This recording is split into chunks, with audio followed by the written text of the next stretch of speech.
Ready to begin this meeting of the Brookline Board of Selectmen for tonight, Tuesday, March 10th, 2015. We'll begin with announcements and updates. Selectman DeWitt, do you have some to regale us with? There at least was one event that happened last week that I hope you are happy to comment about, which is the Interfaith Clergy's Forum on Community and Police Relations. Yep, I did attend that, and I sat on that panel. It was a productive meeting, a very civil discussion, and there's at least one valuable, I thought, suggestion that came out of that you'll be hearing more about in the near future. But I thank our dedicated and loving clergy members for putting that together. It was, and I heard from a member who attended, a citizen who attended, who thought that it was very constructive, very important, that it had been convened, and that it was a desirable thing, and kind of said we should have thought about this sooner. Anyway. Well, I attended, and I want to say our chairman did a good job. I think there was a little bit of blaming the selectmen going on at some times, and I thought, Ken, that you were quite patient with some of that. Thank you. Okay. Other announcements. Warrant articles for the annual town meeting in May must be filed by this Thursday, March 12th. So it's right around the corner. Next week, Wednesday, March 25th at 7 p.m. In this Selectmen's hearing room, the Licensing Review Committee will hold a public hearing for comments on proposed licensing conditions for registered marijuana dispensaries. There will be an opportunity for public comment, and we will have members of the town department staff here who will be prepared to answer questions that people may have. And then the next day, on Thursday, the 26th of March, at the Coolidge Corner Theater, there's going to be a one-time screening of a film documenting the impact of Alzheimer's disease on a person, country musician Glenn Campbell. It's sponsored in part by the Council on Aging and Brookline Can, and the real reason is that it has been reviewed and described as a very thoughtful and instructive approach to the first of all, acknowledgement and recognition of the impact of Alzheimer's and how it will affect not just the individual, but the close family members and friends. Can I just mention, it's sort of a follow-up to that. Yeah. We are planning our second senior health fair. You may remember we had one 2 years ago. And our keynote speaker is Dr. Dennis Selko, who's Polly Selko's husband, who works in our planning department. And Dennis is like a world-renowned expert on Alzheimer's. Yes. And he's going to do some, his keynote speech should have some positive stuff about some things you can do to, you know, lower your risk or deal with. And I know that there's stages. a fair amount of research. Recently, things have been published talking about certain kinds of medications and chemical reactions that people should be aware of. So it sounds like he would be the perfect person to talk about that. Great, good to know that. Anyway, for the film, there are a limited number of free tickets available. You can also pay $10 to see it. But if you want to try to get a free ticket, you can register online at www.goddardhouse.org, GODDARDHOUSE.org. Same week, Friday, the 27th of March, the Brookline Education Foundation will hold the Trivia Bee for 2015. It will be at the Heath School cafeteria from 6:30 until 10 p.m. And people will have a great fun time with both serious and not serious questions. And I understand that refreshments will also be served. And then every Tuesday until April 7th, which is to say 4 more Tuesdays, including today. There will be AARP volunteers at the Senior Center to help with tax preparation for 2014. However, it's necessary to call for an appointment at 617-730-2777. And finally, just a reminder to candidates who might want to run for town meeting or other office in Brookline, nomination papers will be available at the town clerk's office, but must be returned by March 17th next week. And just a sort of final note, because I know this is entirely sold out and there are no tickets left, but I do want to acknowledge that this week, Sunday afternoon, there's a sold-out concert honoring the African-American operatic tenor and former Brookline resident Roland Hayes. And I want to give credit to the Hidden Brookline Committee and Dr. Lloyd Gelano for organizing this, because, in fact, it is going to be a great tribute to Roland Hayes with wonderful music. And I'm sorry that the venue isn't larger, because it would be wonderful for more people to be able to attend it. Sorry, can't be done. Looking forward to that. I'm going to that. Yes. Robert Honeysucker. Yes, Robert Honeysucker. Great. A friend of mine, I've heard him perform before. He's Yeah. terrific. I got 2 more announcements. I attended the Teen Center Gala on Saturday night. Huge success. Another sold out, I'm told. Tickets, that was also sold out. Yeah. Everything's selling out. The only reason I didn't act in time either, but somebody invited me as a guest, so I attended. So you weren't a teen? Yeah. You're not a teen? No, I'm not a teen.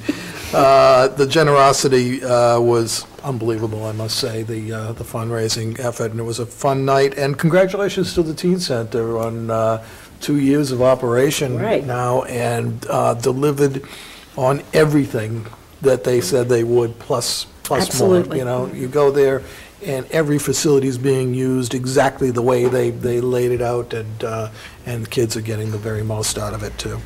Also, just want to announce quickly that nomination period has begun for the annual Brookline Youth Achievement Awards. And if you're interested, if you know a youth, and basically we're talking age 14 on, 14 to 19, roughly 7th grade to senior in high school, who exemplifies the kind of qualities that we look for in our future leaders and achievers, then go on Brookline Hub, and it's very prominently featured there, and nominate that teen. I've done it myself a couple times in the past, and it's a very rewarding experience to be involved in, and very, very great thing to do for some kids who are worthy.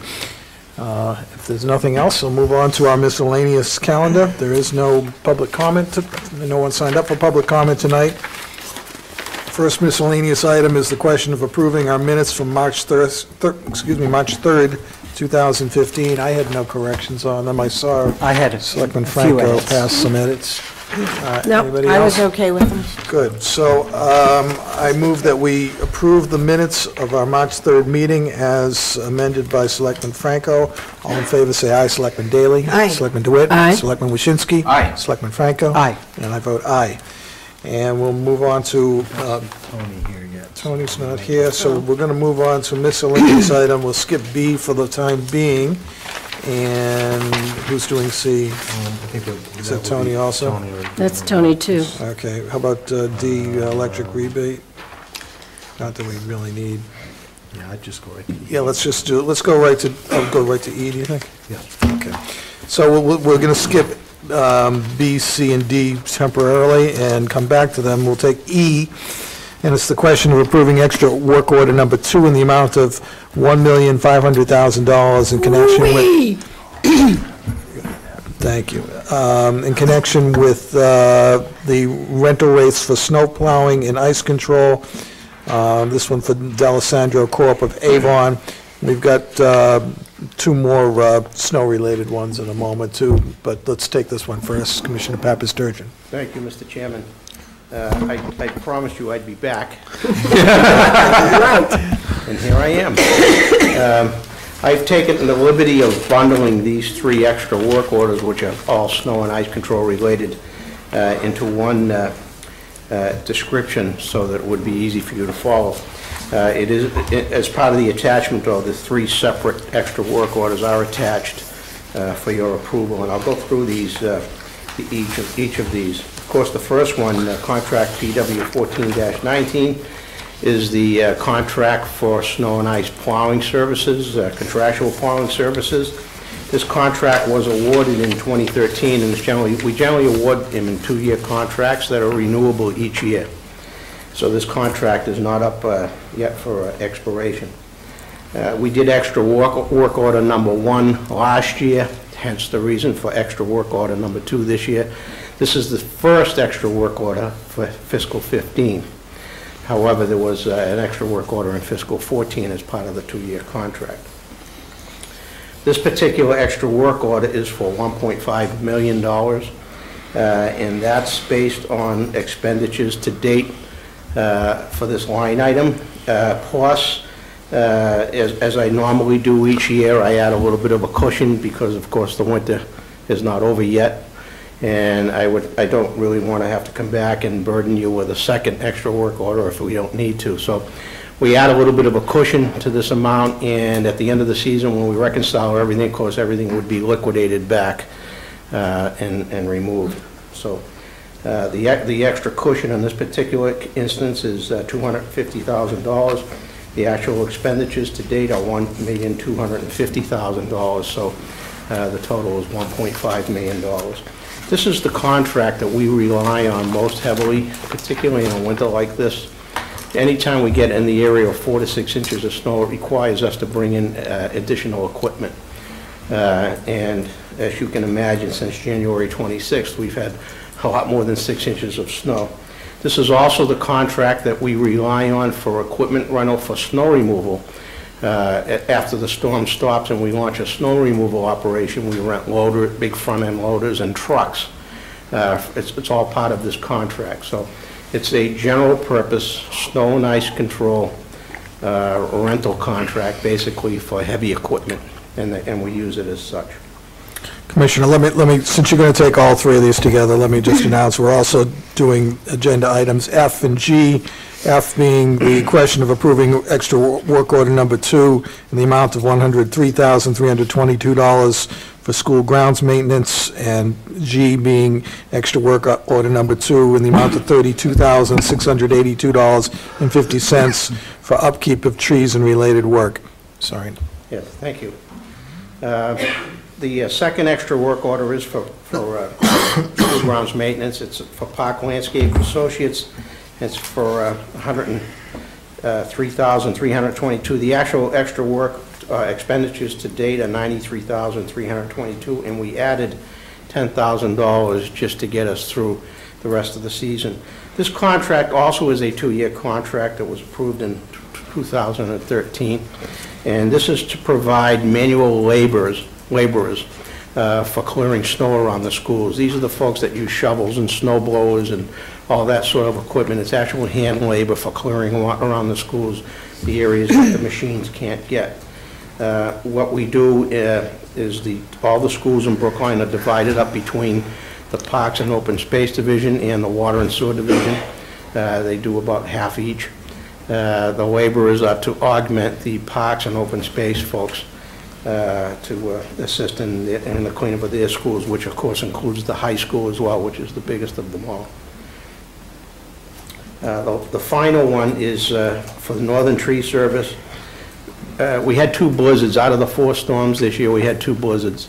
Blizzards mean heavy wind. When you combine heavy wind with snow, you get a lot of tree damage. So generally, in particular the first blizzard, where we had extreme cold temperatures and high winds, we have to have our tree folks on standby to deal with any limbs that may come down during the storm and impede our ability to plow the public way.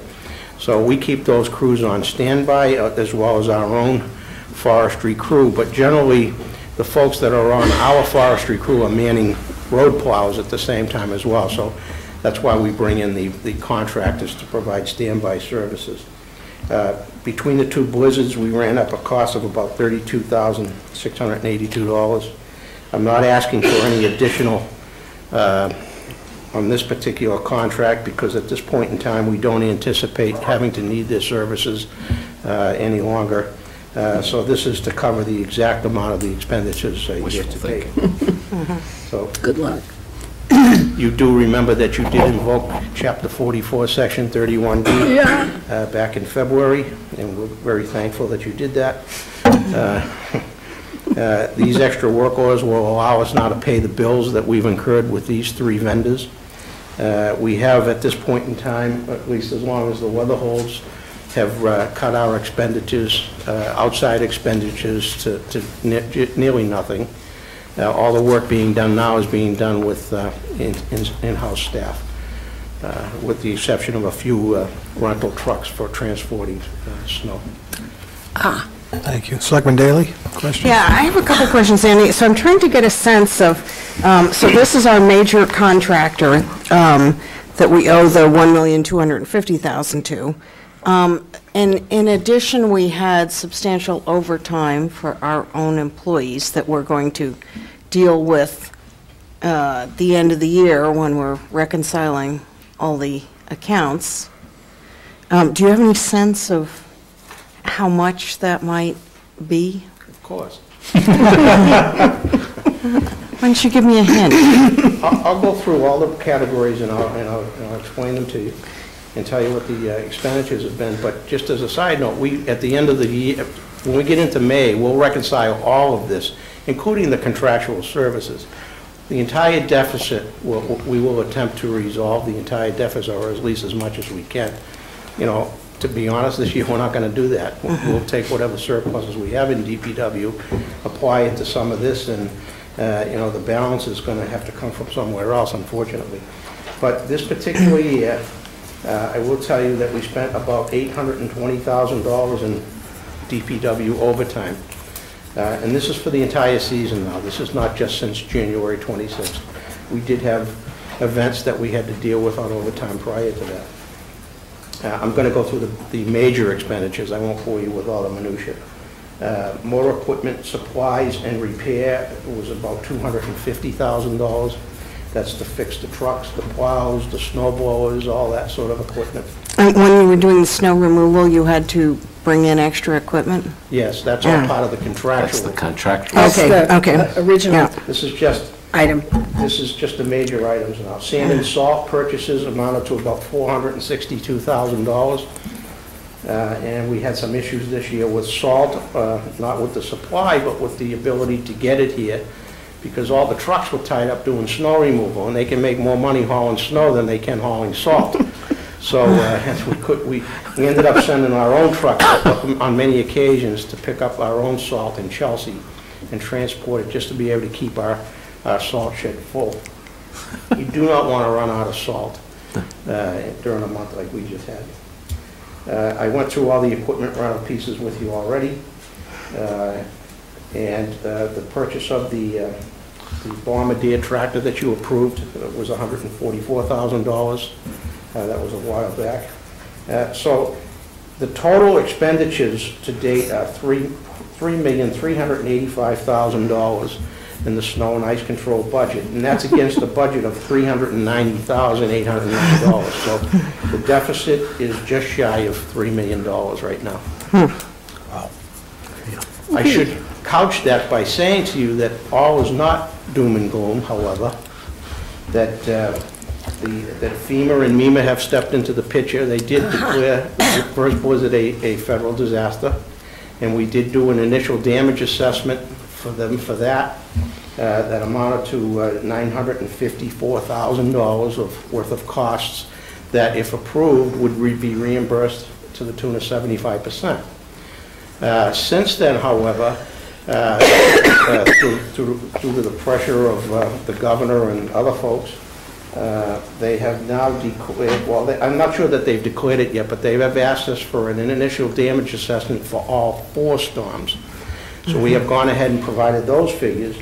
The total cost that we've asked for in terms of damage is nearly $3.5 million.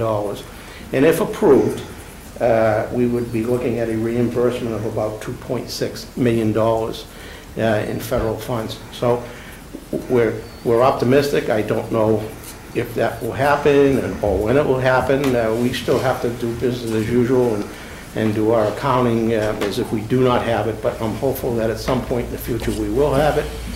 We've had word from our friends in the state, thanks to our old buddy, Mr. Cronin, in municipal local services, that the state is, Department of Revenue is going to allow us to carry the deficit over multiple years going forward because of the extreme conditions and circumstances. So that may ease a little bit of the burden for us as well. So this particular, I've been through many FEMA reimbursements, and this is the first time that they have actually allowed equipment purchases needed for fighting the storms. Really? Cleaning up the storms as a reimbursable expense. So, that's big for us. Yeah, And I do believe Congress has authorized FEMA's budget, which would be useful. yeah. So, Mr. Kleckner, if we get a FEMA reimbursement, does that go to the department, or it goes into the general fund? No, it would be able to be used offset to this deficit. Okay, Yeah. okay, great. All right, well, we'll all cross our fingers.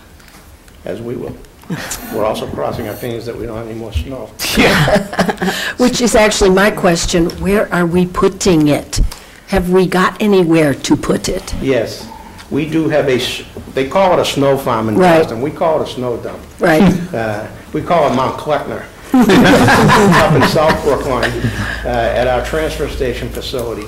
Right. And I will tell you, I should have brought some pictures of it, but it... I think there've been some online, When I I've took seen, Mel up yeah. there to look at it, it reminded him of the Rockies. So it's getting up there. We have, it's gotten so high that we have to bring excavators in and actually climb the hill to move the snow higher because the bulldozers just can't push it.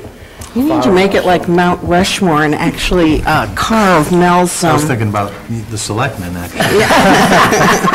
I'll tell you that when we do a full-blown snow removal operation, we transport about 350 loads a night to this dump, and that's with large trucks, So it could still be standing there in July, just because it'll take it that long to melt, or August. or August. Really? Good grief. Other questions? Selectman Waschinsky. I noticed around town this giant snow thrower in front of a front end loader. Do we own that piece of equipment now? That giant loader-mounted snow thrower is the piece of equipment that I've been touting to you for yeah. many weeks now. And we were fortunate enough to be able to get one from one of our dealers on a demo. Oh. We have that machine, we've had it here since Thursday. It's been out on the road since Friday. And I will tell you that what takes us 3 nights to do with a contractor, with loaders and trucks, I can do in 1 night with that machine. So at $10,000 an hour, cost avoidance, I can save $160,000 in 2 nights with that one machine that costs $165,000. So a 2-night payback is a pretty good deal. And my folks are giddy over this machine because we now, instead of using loaders to pile up snow, to run the gutter and pile up snow and then stop and load it onto trucks and disrupt traffic, this is a continuous operation. The trucks go down the street, the machine follows it and bites into the snowbank, shoots it right onto the truck. When it's full, the truck pulls away and the second truck pulls right in. It's continuous. It's amazing to watch. Well, there was a viral video of a machine like that in Montreal. Yes. That was on Boston.com, showing how Montreal deals with snow, and that's the machine they use. So my hope is that it could be very possible, and I don't want to talk out of turn here, but if we were to purchase that machine now, we could see a 75% reimbursement for it. So something to think about in the next several weeks. Good. Anything further? Hallelujah that you found one that's not in use. I'm impressed. Selectman Franco? Obviously, this has been a difficult winter financially and practically, and certainly our DPW has been pushed to the limit, both in terms of our equipment and our personnel. I'm wondering if we're going to see residual impacts of this large amount of snow when we go to plow streets, repair streets, pave streets. It seems like there's more potholes and sort of asphalt damage than there has been in the past. It's a good question. This has been like a double whammy for us. We got a lot of snow, but in addition to that, we had very frigid temperatures. That raises havoc with our streets. We get frost heaves. Frost heaves cause the streets to crack. When the streets crack and the weather gets warm, the water seeps in and it just promulgates the whole cycle. So the answer is yes, we are gearing up for a very busy pothole season. We've actually already been out filling potholes in between snowstorms because some of them have gotten quite large. We're anticipating doing that. We're really ramping up pothole patching in the next 3 or 4 weeks. In addition to that, I can't put a number on this, but I am anticipating that we're going to see some additional road repairing as well with frost heaves that perhaps don't come back down. We're hopeful that some of them will, but there may be many that don't. So it may be that we're going to have to spend some additional funds on different types of roadway treatments going forward. And are those sorts of expenses reimbursable by FEMA, or? Not at this point, no. But there are some other items also that we're concerned about. We have lots of other infrastructure out in the public ways too that do sustain damage. Parking meter posts, street light poles, hydrants, street furniture for like the benches on Harvard Street and Beacon Street. You know, they're all susceptible to damage, you know, in events like this. So I'm anticipating that there's going to be a lot of replacement done on that type of infrastructure also going forward this spring. Selectman Daley. Yeah, I just have one final thing. I note that NSTAR is here tonight for a grant of location, and they want to work near Washington and Greeno, and that area still has been pretty narrow with all the snow, so I just throw it out so you can have your guys go take a look and make sure that if we have work trucks there, we kind of make sure there's room for them in the traffic. Generally, when the utilities come in town, if they have to work in an area, we require them to remove the snow and to make the street passable.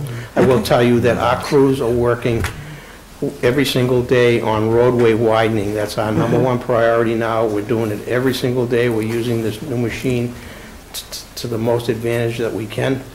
And we have triaged the streets. We have a list that we're doing, and we try to get to the streets you know, in that type of order. We get a lot of requests for street widening because, you know, a lot of streets are still posted no parking. We will get to them. It's just going to take some time because our resources are limited. Unless you want to get me a second machine, we could probably put that one out there, but all we're asking is folks be patient. We will get there soon. Well, just a footnote, I have observed that some of those temporary no parking signs are like falling over. They'll be taken care of. We hope to be able to remove them soon. Oh, I know. Well, good. If there's nothing further, I'd like to move all three items, which is items E, F, and G on our miscellaneous calendar. First, I move that we approve extra work order number 2 in the amount of $1,500,000 for rental rates for snow plowing and ice control, work performed by D'Alessandro Corp. of Avon. All in favor, say aye. Selectman Daley? Aye. Selectman DeWitt? Aye. Selectman Waschinsky? Aye. Selectman Franco? Aye. Chair votes aye. Next, I move that we approve extra work order number 2 in the amount of $103,322 in connection with school grounds maintenance work performed by Park Landscape Associates, Inc. All in favor, say aye. Selectman Daley? Aye. Selectman DeWitt? Aye. Selectman Waschinsky? Aye. Selectman Franco? Aye. Chair votes aye. And last but not least, last and least, I move that we approve extra work order number 2 in the amount of $32,682.50 in connection with upkeep of trees and related work performed by Northern Tree Service of Palmer. All in favor, say aye. Selectman Daley? Aye. Selectman DeWitt? Aye. Selectman Waschinsky? Aye. Selectman Franco? Aye. And I vote aye. Thank you very much. You're welcome. Commissioner Papasturgeon, are you also on the landfill, or? No, Mr. That's- Ditto's going to handle that's it. Oh, Mr. Ditto, good. So miscellaneous item H is the question of approving and executing a contract for back landfill corrective action design and permitting in the amount of $332,075 with CDM Smith of Cambridge. Mr. Ditto. Good evening. Good evening. Back in December of 1998, the Board of Selectmen executed a contract, PW 99-14, with Camp Dressel Key, and that was for the closure of the front and back landfills at 815 Newton Street. This contract initiated the process of closing and capping the front and rear landfill as required by a mandate from the Department of Environmental Protection. As part of this process, the town has completed to date capping the front landfill, repurposing the front landfill with a soccer field, walking paths, and play structures. We removed and encapsulated ash from private properties in proximity to the front landfill, which had incinerator ash deposited on their property. We capped a portion of the rear landfill and constructed an operations area for the DPW functions. And we also constructed a sound barrier around the incinerator. What remains to be done is finish capping the rear landfill.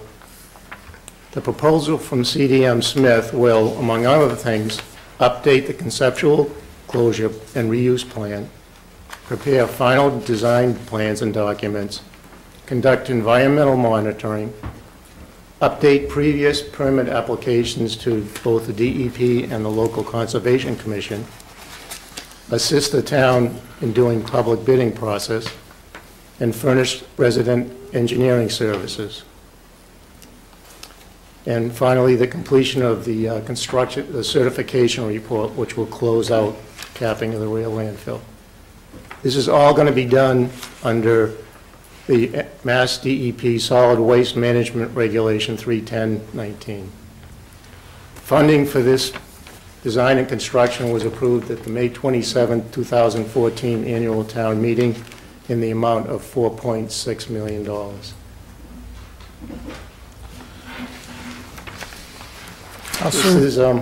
This is the final act. I was going to say, this is year 17. How many more? Right. This is it. 1 year, maybe? We will complete the plans and specs probably this summer, early fall, and we'll get started probably late fall and work out if it's a favorable winter in closing it. So we're looking probably 1.5 to 2 years to complete it. Okay. And Almost 20. 20-year project. Yeah. Is there a use plan for this rear landfill the way there was for the front one, or passive even if it's passive recreation, or is this? Yeah, there is. It's going to be 100% operations and maintenance for the DPW Highway and Sanitation Division. I see. Okay. Questions, board members? All right. Well, glad to see this project moving forward and look forward to its completion. I move that we approve and execute contract PW 15-15 for back landfill corrective action design and permitting in the amount of $322,075 with CDM Smith of Cambridge. All in favor, say aye. Selectman Daley? Aye. Selectman DeWitt? Aye. Selectman Waschinsky? Aye. Selectman Franco? Aye. And I vote aye. Next miscellaneous item I, which is extra work order number 1, the amount of $9,400 for pavement management update services with Fay Spofford and Thorndike. Mr. Ditto again. I almost wanted to jump and answer Mr. Franco's question because this directly responds to that.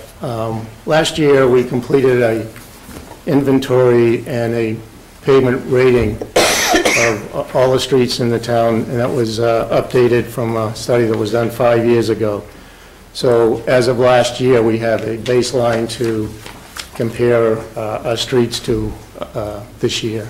And this contract's actually to have the consultant go out and survey 1/3 of our streets, or approximately 33 miles, and generate a new pavement condition index and see how we fared last year, the first full year that we've done reconstruction and compare it to our pavement condition index of a year ago. If we can hold our own, right now we're at a pavement condition out of 100, we're at about 68. If we can hold that number over this winter, I'll be very happy, because these streets are the worst I've ever seen them over the winter.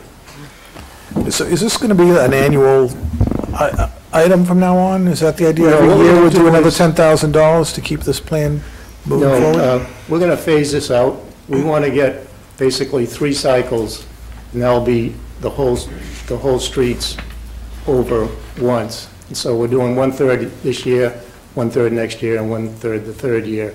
And then that'll complete the study that the consultant will contribute. See, I By thought this that was time- more in the nature of an update than a segment. Right, yeah. I'm hoping by 2 or 3 years from now, with my staff, I'll be able to do what they're doing. I see. Good. Questions, board members? I'll ask a question, just ahead. because I don't want Peter to get off too easily on this.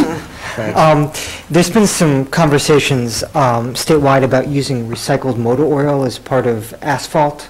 I'm wondering if that's an issue in Brookline, or if that's sort of part of the reason why these types of studies are being conducted. Yeah, that was about a year ago, and I remember reading that, and it, we've noticed, at least I've noticed, I think a lot of people in the industry, is that the caliber of the material pavement isn't what it was 15, 20 years ago. 15, 20 years ago, I'd expect the street to last 20 years with minor maintenance to it. And I got to be frank and say, if we can get 15 years out of the material this year, I'd be happy, but it's realistically down around 10 or 12. And I attribute that to using recycled material. All right. I move that we approve extra work order number 1 in the amount of $9,400 in connection with pavement management update services for work performed by Fay, Spofford, and Thorndike. All in favor, say aye. Selectman Daley? Aye. Selectman DeWitt? Aye. Selectman Waschinsky? Aye. Selectman Franco? Aye. And I vote aye. Thank you. Thank you, Peter. Miscellaneous item J is the question of approving and executing task order number 2 in the amount of $122,000 in connection with NPDES Phase 2 permit for stormwater fee study and MS4 compliance assistance with Brown and Caldwell. Mr. Russell. Good evening. Thank you, Mr. Chairman. Just a brief history. Back in 2003, the EPA had issued the first stormwater permit to the town of Brookline, which basically required us to monitor and test and inspect all our outfalls to the Muddy River. Fast forward, that was a 5-year permit. We're now in year 12 of that 5-year permit. So in any event, they actually issued a draft permit back in 2014, which was then rescinded due to the amount of comments they got. So they took it back and they reissued it back in the fall. Roughly about a year or so ago, we were here before you. We had solicited requests for qualifications from different firms to provide us with some professional assistance. At that time, we chose Brown and Caldwell to do that, as we thought they were the most qualified. Since then, what they've been doing is doing basically a preliminary assessment on where we stand now currently in our readiness for compliance with the new permit, which, again, is just in draft form. This next task order is, again, anticipating the new permit's going to come out this year, will then take us to the next step, which would be to do some cost estimating on what the requirements would be, in addition to, which I think is a key aspect of this, is to provide different funding mechanisms on how we could generate funding to comply with the new permit. So that's what we're here for tonight. Okay. Questions, board members? Good. Well, I move that we approve and execute task order number 2 in the amount of $122,000 in connection with NPDES Phase 2 permit for stormwater fee study and MS4 compliance assistance, both with Brown and Caldwell. All in favor, say aye. Selectman Daley? Aye. Selectman DeWitt? Aye. Selectman Waschinsky? Aye. Selectman Franco? Aye. And I vote aye. Okay, thank you very Fred. much. Take care. And we have item K is the question of accepting a gift in the amount of $100 from Amy and Michael Emmett in connection with the Town Hall Walls program. I don't think that they're here. No. But we thank them for their generosity, and the Town Hall Walls project we all enjoy because we spend a lot of time staring at these walls. So. But we should say that's the artwork hanging in here and some other rooms in Town Hall. It's the what the substance of the project. Yep. So I move that we accept the gift in the amount of $100 from Amy and Michael Emmett in connection with the Town Hall Walls program. All in favor, say aye. Selectman Daley? Aye. Selectman DeWitt? Aye. Selectman Waschinsky? Aye. Selectman Franco? Aye. The chair votes aye.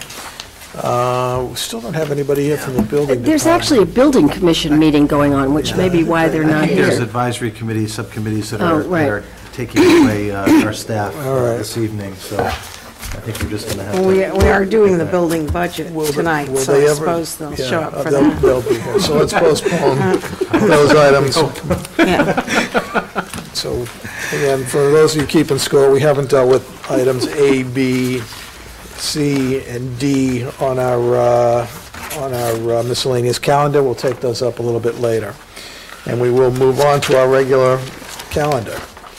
And the first item is recreation. I don't see anybody from recreation either. It's the same Sounds issue. like advisory committees sucked up everybody. All right, so we'll move to agenda item 6 on the main calendar, which is the grant of locations. This is a public hearing. It's on the petition of N-Star Electric, DBA Eversource now, for permission to construct and locate conduit lines and manholes as necessary for cables through a public way. These will be on Washington Street, near the intersection of School Street and Greenhouse Street, and on Greenhouse Street,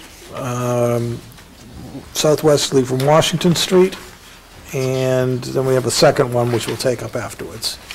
Mr. Ditto, are you going to introduce this for us? Sure. The DPW received a request from N-Star to install conduits on a portion of Washington Street and Greeno Street, and it's for the purpose of upgrading the reliability of the power in that portion of the town. We reviewed the request and recommended approval. We sent out the statutory 7-day notice to the abutters, and we have representative from N-Star here to explain what's going on. And for Selectman Daley, I might add, we still are under the moratorium. In other words, we don't issue street opening permits until that moratorium is lifted. Typically, we do that April 1st, but my guess this year is it's going to go well into the second week in April. And actually, that's a function of Commissioner Papasturgeon. He releases the moratorium, so there won't, as far as I'm concerned, there won't be much going on in the streets for the next 3 or 4 weeks. Okay. Except at the intersection of Cypress and Route 9, which is torn up every night. Yes. Yeah, that's National Grid. Okay. So much for a moratorium. Good evening. Good evening, welcome. I'm Sheila Gillis. I'm here on behalf of N-Star Electric, doing business as Eversource. We request a grant of location to install approximately 652 feet in Washington Street and 469 feet in Greno Street. This work is part of the project to upgrade the existing electrical system in this area. We've had problems with the circuit the past couple of years, so now what they want to do is upgrade it and put in a whole new system. How long do you expect this work will take? They said roughly 2 to 3 months. Really? Wow. And you understand that the start date will be, in effect, dictated by what our DPW commissioner allows that it's safe to begin? Yes, they weren't looking to go in until probably mid-April, weather depending. Right. When was the last time that street was repaved, Peter? Yeah, actually, the intersection of Cypress and Washington was just done 2 years ago. Yeah, it's got nice new crosswalks. Yeah, So we're digging and- it up again already? Yeah. But what I am concerned is that we're going to be doing Greeno Street over this year, so I want to get NSTAR in and out of there before we get in. So we won't be starting that street until after school gets out towards the end of June, beginning of July. So I'm hoping they can, get in there beginning of June and get out within a month. Okay. Other questions? Is that going to impact egress from the high school when NSTAR's in there?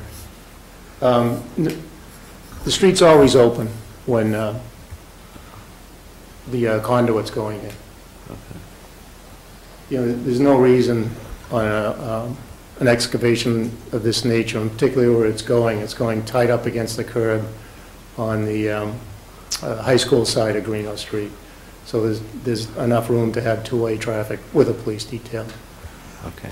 And there's no parking on that side, so it's going to impact the parking around the high school? So they're going to be It's only going down as far as Stanton. Okay. So we're safe that way. It sounds like this is more involved than just installing a conduit. I think we heard that this was a whole new circuit or a whole new system. So is that sort of more invasive, more loud than typical work we may have come before us? There are a couple of manholes that are going to be reused.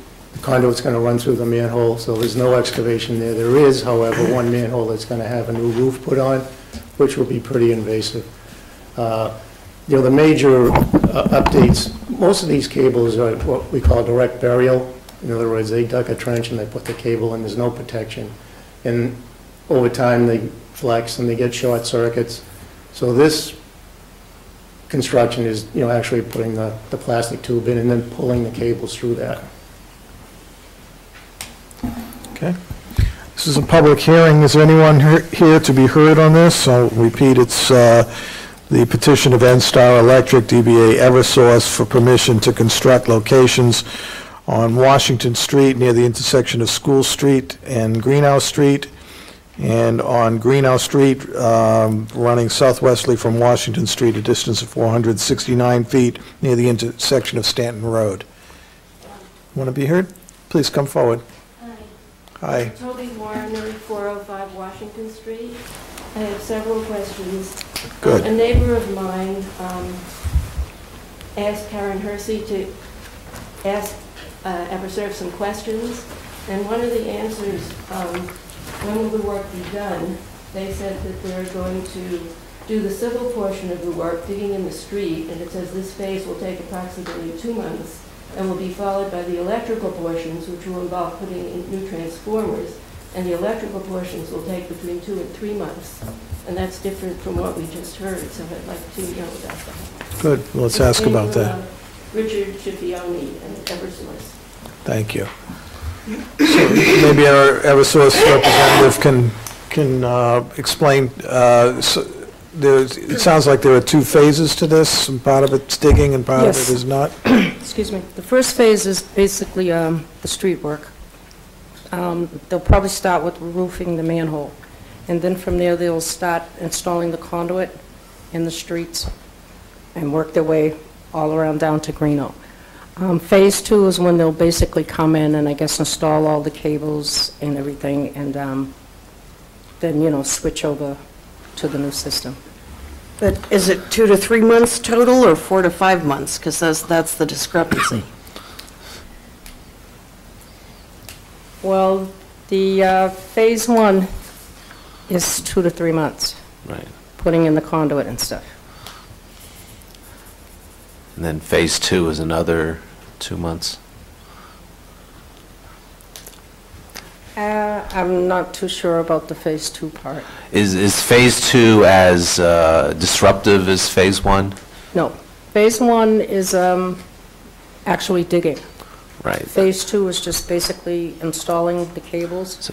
So it's people working underground. There might be a truck feeding the cable. Yeah, through the pipes and everything. But there's no digging on that part there. Right. Okay. Further question? Yes. Our experience recently with NSTAR has been over the last few months, I've gotten 4 notices of overnight service cutoffs, none of which happened. But on 2 of them, we never received notices that the work was canceled. On the other 2, we received the notices in the afternoon of the day that the work was supposed to start. And this makes it difficult to plan. And I'm wondering if there are going to be any rules or regulations about notifying abutters when outages will happen, when construction will happen, because it seems like this is going to go on all summer through, heat waves. It's going to go on while most of us, our condo is planning work with contractors, and we have to know when the contractors will be able to come, and we have to know in advance.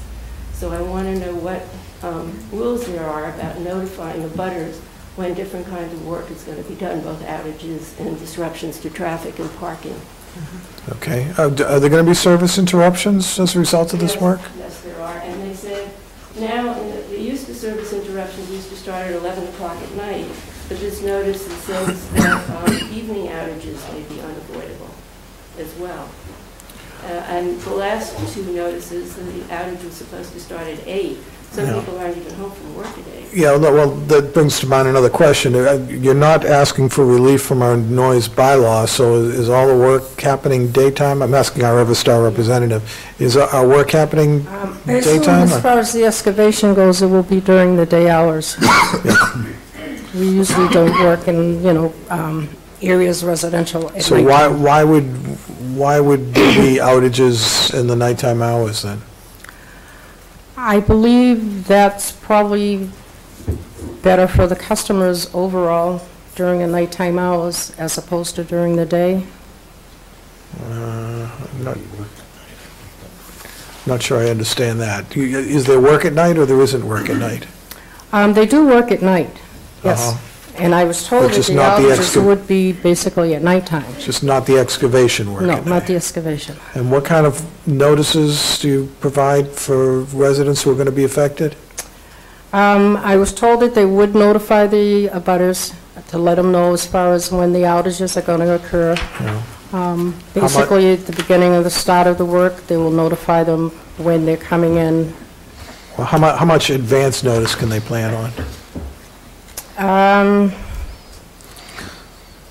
not sure. I think it's at least 5 days anyway. Okay. Do you have that on a website that these people could check so that if you say it's going to be out Tuesday night and then you change your mind, is there a place where the neighbors can find out, more the up-to-date information? That I'm not too sure about. Well, then maybe we will not grant this until we have better information about the actual work hours. This is very long in advance from any time contemplated, any actual construction is contemplated. Oh, we could put some conditions on the approval. But you don't know what the conditions are. I mean, you don't even know what their start and end times will be. Well, I think if we were to vote this tonight, I would say, 5 days prior notice to all affected residents and, all work to be completed by 10 p.m. I mean, that sounds reasonable to me, but I don't have in front of me the notices that the neighbors have received where they got a notice in the afternoon of a stoppage for that night. So it's not clear to me that at the moment, the utility company is in fact doing a very good job of providing notice. So I guess what I would like is to understand, I'm agreeing with you in general, but I'm thinking they don't have to get approval tonight, and I would like to have enough information to give approval with conditions that will be sufficient to make sure that everybody knows about any outages that may occur and when they would occur. Board members?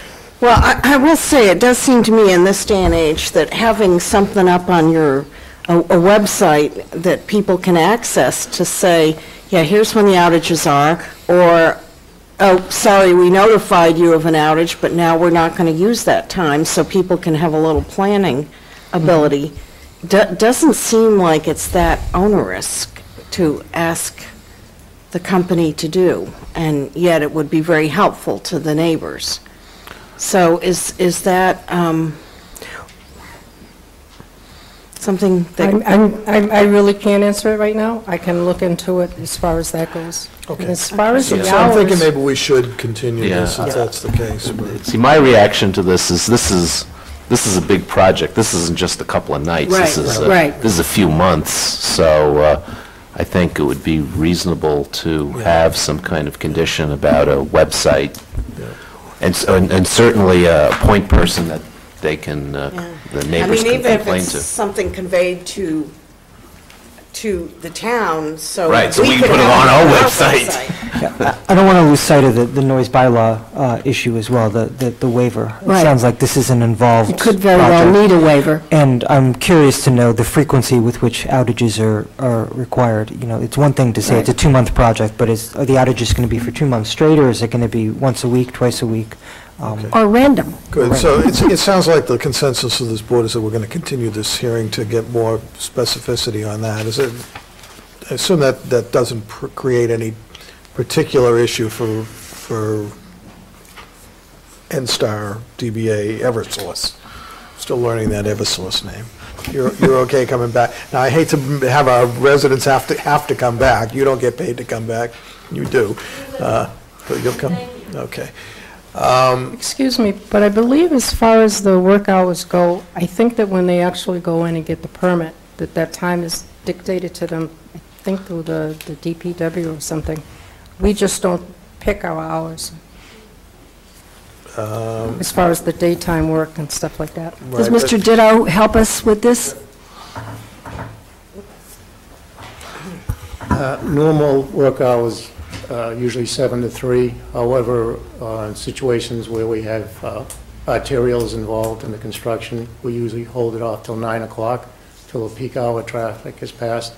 So that would be the situation on Washington Street, that it wouldn't start till 9. So we'll probably need a noise bylaw waiver then. If they're working into the evening with excavation. Yeah, they can work, by law, it's 7 to 7. So if they start at 9, they usually wind up around 5. So they'll still be within the limit. Okay. Well, maybe, Peter, you could work with our applicant and petitioner to bring us back next week or a meeting very soon and have more information about how notices can be given, what the schedule of work is going to look like, and whether we need a noise bylaw waiver as part of this. Is there any other public hearing, public comment before I continue this hearing? Okay. So I'm going to continue this hearing until, you think you can be ready to come back next week with that? Or should we continue it? If you can give me another week, I'd really appreciate it. 2 weeks? Okay, so I'm It's going the to... 24th. Thank you, Selectman Franco. So I'm going to continue this hearing for 2 weeks, and we will take it up again in our meeting on Tuesday, March 24th, 2015. Thank you. I see Ms. Paradis is here, and I know you're here for recreation. We've got another. Yeah, no, it's not instant. We'll take that up in a second. So I'm going to skip back to calendar item 5, which is the question of authorizing the filling of a vacancy in the position of therapeutic recreational therapist in the Recreation Department. Thank you. Please. Lisa Paradis, Recreation Director. I'm here to get authorization to hire vacancy, therapeutic recreation therapist, as you said. It was the previous incumbent was Brandon Fitz, and he, as happens with our great employees, they get taken by another department, and he's now going to be an assistant director in Wellesley, so that's great for him. This, as you know, is a newly created position just a few years ago, and it's we've really realized the importance of this in the community, and we know that it's something that we really need to get a good person in there, so I'm hoping you support this authorization. Great, thank you. Any questions for Ms. Paradis? No? Without further ado, move that we authorize the filling of a vacancy in the position of therapeutic recreation therapist in the Recreation Department. All in favor, say aye. Selectman Daley? Aye. Selectman DeWitt? Aye. Selectman Waschinsky? Aye. Selectman Franco? Aye. Chair votes aye. Thank you. And Good night. do you want to make your typical announcement? Oh, yeah, I'm sorry, moving too quick here. You will, of course, make sure that as we advertise and solicit for applicants for this job, that we seek as diverse a candidate pool as possible, and please consult with Mr. Gelano and/or Ms. DeBoe in that regard. Absolutely. Thank you. Thank you. Moving back to agenda item number 7. We have another grant of locations, Yep, right? which is another grant of locations, and another public hearing, this time on the petition of Light Tower Fiber Networks for permission to construct a location for conduits and manholes at St. Paul Street, and for 81 feet from pole 140-28, wherever that may be. It's a Freeman Street. Good evening. Thank you. Oh, I'm sorry, in Freeman Street, intersection with Freeman Street. That is correct. Yes. The purpose of this project is to bring a new fiber optic cable into 259 St. Paul Street. The reason for the trenching is because there's no conduit between telephone pole 140/28 and Eversource manhole 4559. So we'll be constructing a 1 4-inch conduit between those 2 points. How long will this work take?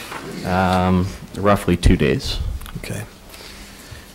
And is this going to be disruptive to existing services in It any will way? not be disruptive, no. Any questions from board members? Any public comment on this one? Again, this is a public hearing, and it's the petition of Light Tower Fiber Networks for permission to construct conduits and manholes at St. Paul Street, near the intersection of Freeman Street. None? And, let's see,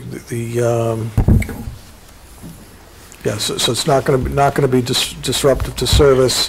It's going to be too nice. When will the work begin? After the moratorium and typically during the day. Good. Okay. Nothing further? I move that we grant permission, grant the petition of Light Tower Fiber Networks to construct locations for conduits and manholes at St. Paul Street, running northerly and westerly from N-Star MH 4559 at the intersection of Freeman Street, a distance of approximately 81 feet to pole 140-28. All in favor, say aye. Selectman Daley? Aye. Selectman DeWitt? Aye. Selectman Waschinsky? Aye. Selectman Franco? Aye. And I vote aye. Thank you. Thank you. Mr. Quigley is here, if you want to go back Oh, there we to go. his. Thank you. Mr. Grigley, we skipped over some miscellaneous items that I know you were here to speak to us about. The first is, and I'm now at miscellaneous agenda item B, the question of approving and executing change order number 2 in the amount of minus $4,121.11 in connection with the old Lincoln School renovation project plumbing. Mr. Quigley. Yes, Mr. Chairman, members of the board, this is change order number 2 to the contract between Town of Brookline Lambury and Construction Corporation for renovations of Old Lincoln School. It contains basically 3 items. The first is replace a leaking existing storm drain in the first floor bathroom into the basement. This was discovered when the bathrooms were gutted, which is part of the base contract work. And this rain leader behind the wall was observed to be leaking. So a section of it needs to be replaced. That's what that is. The next item is for $3,310 for a vinyl base at the classrooms where the VCT is being installed. This is the completion of the scope of work from change order number 1, where, if we recall, certain wood floors were encapsulated with plywood. VCT was put on them, and this is for the vinyl base in those rooms. And the balance of the change is a credit to the town of $8,891.27. That's for contractor utility usage, electric and gas bills for the month of December. The town is paying those bills, and we're getting reimbursed by the contractor. Okay. And just to be clear, because I tried to do the math and I couldn't figure it out. Yeah. If you total up all of the utility bills, and then you subtract the amount of the work order, you will get a number which is the credit that we have received. Oh, okay, the 4,100. Yeah, right. Okay. That's the little spreadsheet tabulation on page 2. Or page 3, maybe, it's somewhere in there. Is that in there? I don't think it's here. I don't think, Oh, for whatever I'm sorry. reason. we Yeah, didn't that get actually was why I had Yeah, to ask you about it. I guess it didn't get. It Maybe we probably didn't just make it in didn't there. get copied. I know you must have provided it, Oh, because I know how thorough you are. Okay, any further discussion on this? Hearing none, I move that we approve and execute change order number 2, a credit in the amount of $4,121.11 in connection with the Old Lincoln School renovation project for added plumbing and flooring work done by Lamparian Construction Corp. and resulting in a deduction for energy use. All in favor, say aye. Selectman Daley? Aye. Selectman DeWitt? Aye. Selectman Waschinsky? Aye. Selectman Franco? Aye. And I vote aye. Thank you. Thank you. And we now have miscellaneous item number D, or letter C. D. Oh, I'm C. sorry. C, you're right. Which is question for approving proprietary votes for fire stations 5 and 6 for fire alarm panels, and the municipal service center for also for EMS and Johnston Controls, and door hardware at the door hardware at the municipal service center as well. And Mr. Simmons, Yes. I know we've heard these before, but We have. quickly refresh our recollection why we need proprietary votes for these. We have a couple more projects coming along, and from time to time, I ask the board to vote for some proprietary equipment. The proprietary equipment in this case is energy management, fire alarm, and door hardware. It allows us to have ease of use, so we're familiar with the same kinds of systems. We already have multiple systems of the same kind in other buildings, and it allows us to get a better product, frankly. So I try to limit this list so there's competition, but all these items can be purchased by multiple vendors and installed, so there will be competition. And the end product will be good for everybody. So there's 2 votes. One is for Fire Station 5 and 6, which includes a fire alarm project. And the second is for the upgrades at the highway garage that are going to happen soon. And what is the equipment at the municipal service center? It is, The motion, the way it's drafted, is a little incongruous, because in fire station, it gives us the fire station, then tells us it's for fire alarm and notifier systems, and the municipal service center, they tell us the name of the providers, so. For the municipal service center, the energy management system would be Johnson Controls, and the door hardware would be a company called, 3 companies actually, LCN, Von Duprin, and Slage. They're all hardware companies. Oh, so EMS is not a company? Right. That's the- I'm sorry, energy Emergency. management system. I see. Now it's clear to me. Thank you. And Notifier Systems is the company. Got it. above. Got it. Very, So now once it's... you decode it, Once it you- makes sense. Okay, I'm clear on it and ready to make a motion unless there's selectmen questions or comments. All right. So I move that we approve the following proprietary votes with respect to fire station number 5 and 6 for fire alarm panel systems from Notifier Systems, and at the municipal service center for EMS from Johnston Controls, and for door hardware from LCN, Von Durkin, or Schnabel. All in favor, say aye. Fun to say Schnabel, isn't it? Selectman Daley? Yes. Aye. Selectman DeWitt? Aye. Selectman Waschinsky? Aye. Selectman Franco? Aye. Chair votes aye. Mr. Simmons said Thank you. Schlage. Slage. So is that different than Schnabel? Yeah, so which did you want us to vote for? You say Slage? It says Schnabel in there. It says Schnabel on At the our risk of thing. saying it again. Must be one of the I spell think check. we Well, might, right, we might- the memo says Schlage. well, then I think we should amend, SCHLAGE. I think we should amend our vote then to give him the Specify. appropriate authorization. So, let's do that. I move that we strike Schnabel from the previous vote and insert Schlage instead. Thank you. Yes, aye. I'll think of another reason to say it. Selectman DeWitt. Aye. Selectman Waschinsky. Aye. Selectman Franco. Aye. And You chair don't have a votes sense aye. of humor.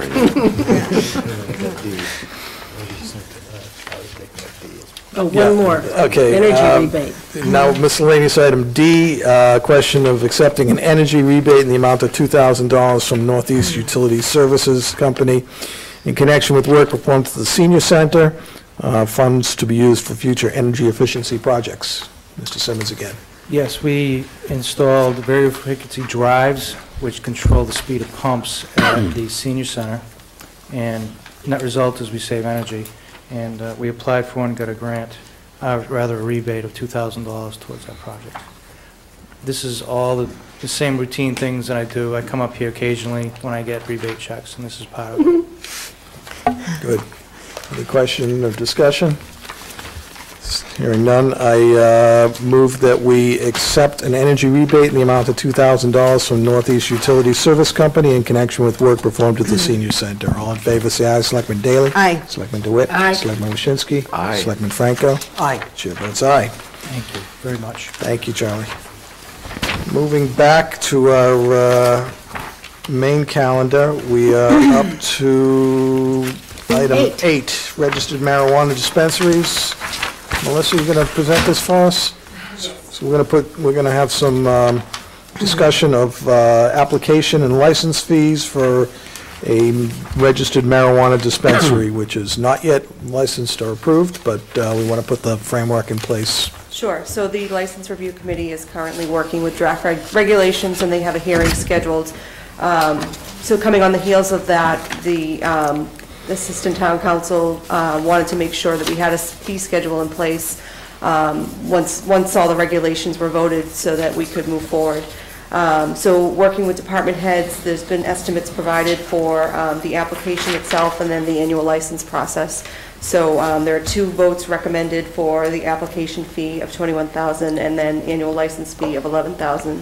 And those were built based on department heads working on the cost that they think it would be needed in order to provide the regulations, to work with the regulations that are currently in draft form. Good. And, I note that the proposed application fee, $21,000, and the annual license fee, $11,000, have been carefully thought out and documented by you, Melissa, showing the actual anticipated costs and time spent in entertaining these licenses and applications, and that's what we need when we...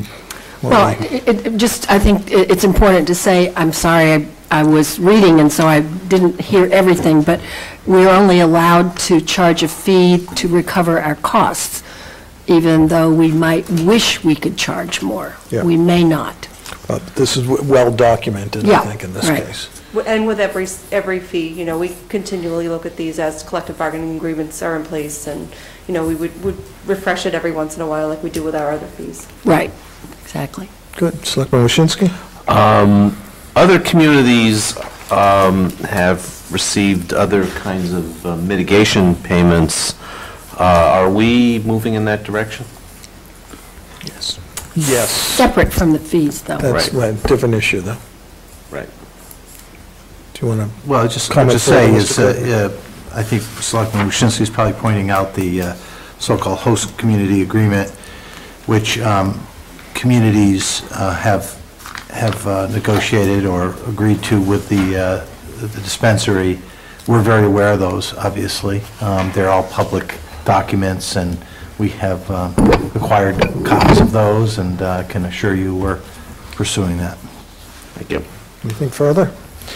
I move that the town adopts the following fee schedule for medical marijuana dispensary applications and licenses under the provisions of Mass General Laws, Chapter 40, Section 22F, application fee of $21,000 and an annual license fee of $11,000. All in favor, say aye. Selectman Daley? Aye. Selectman DeWitt? Aye. Selectman Waschinsky? Aye. Selectman Franco? Aye. Chair votes aye. Thank you. Thank you.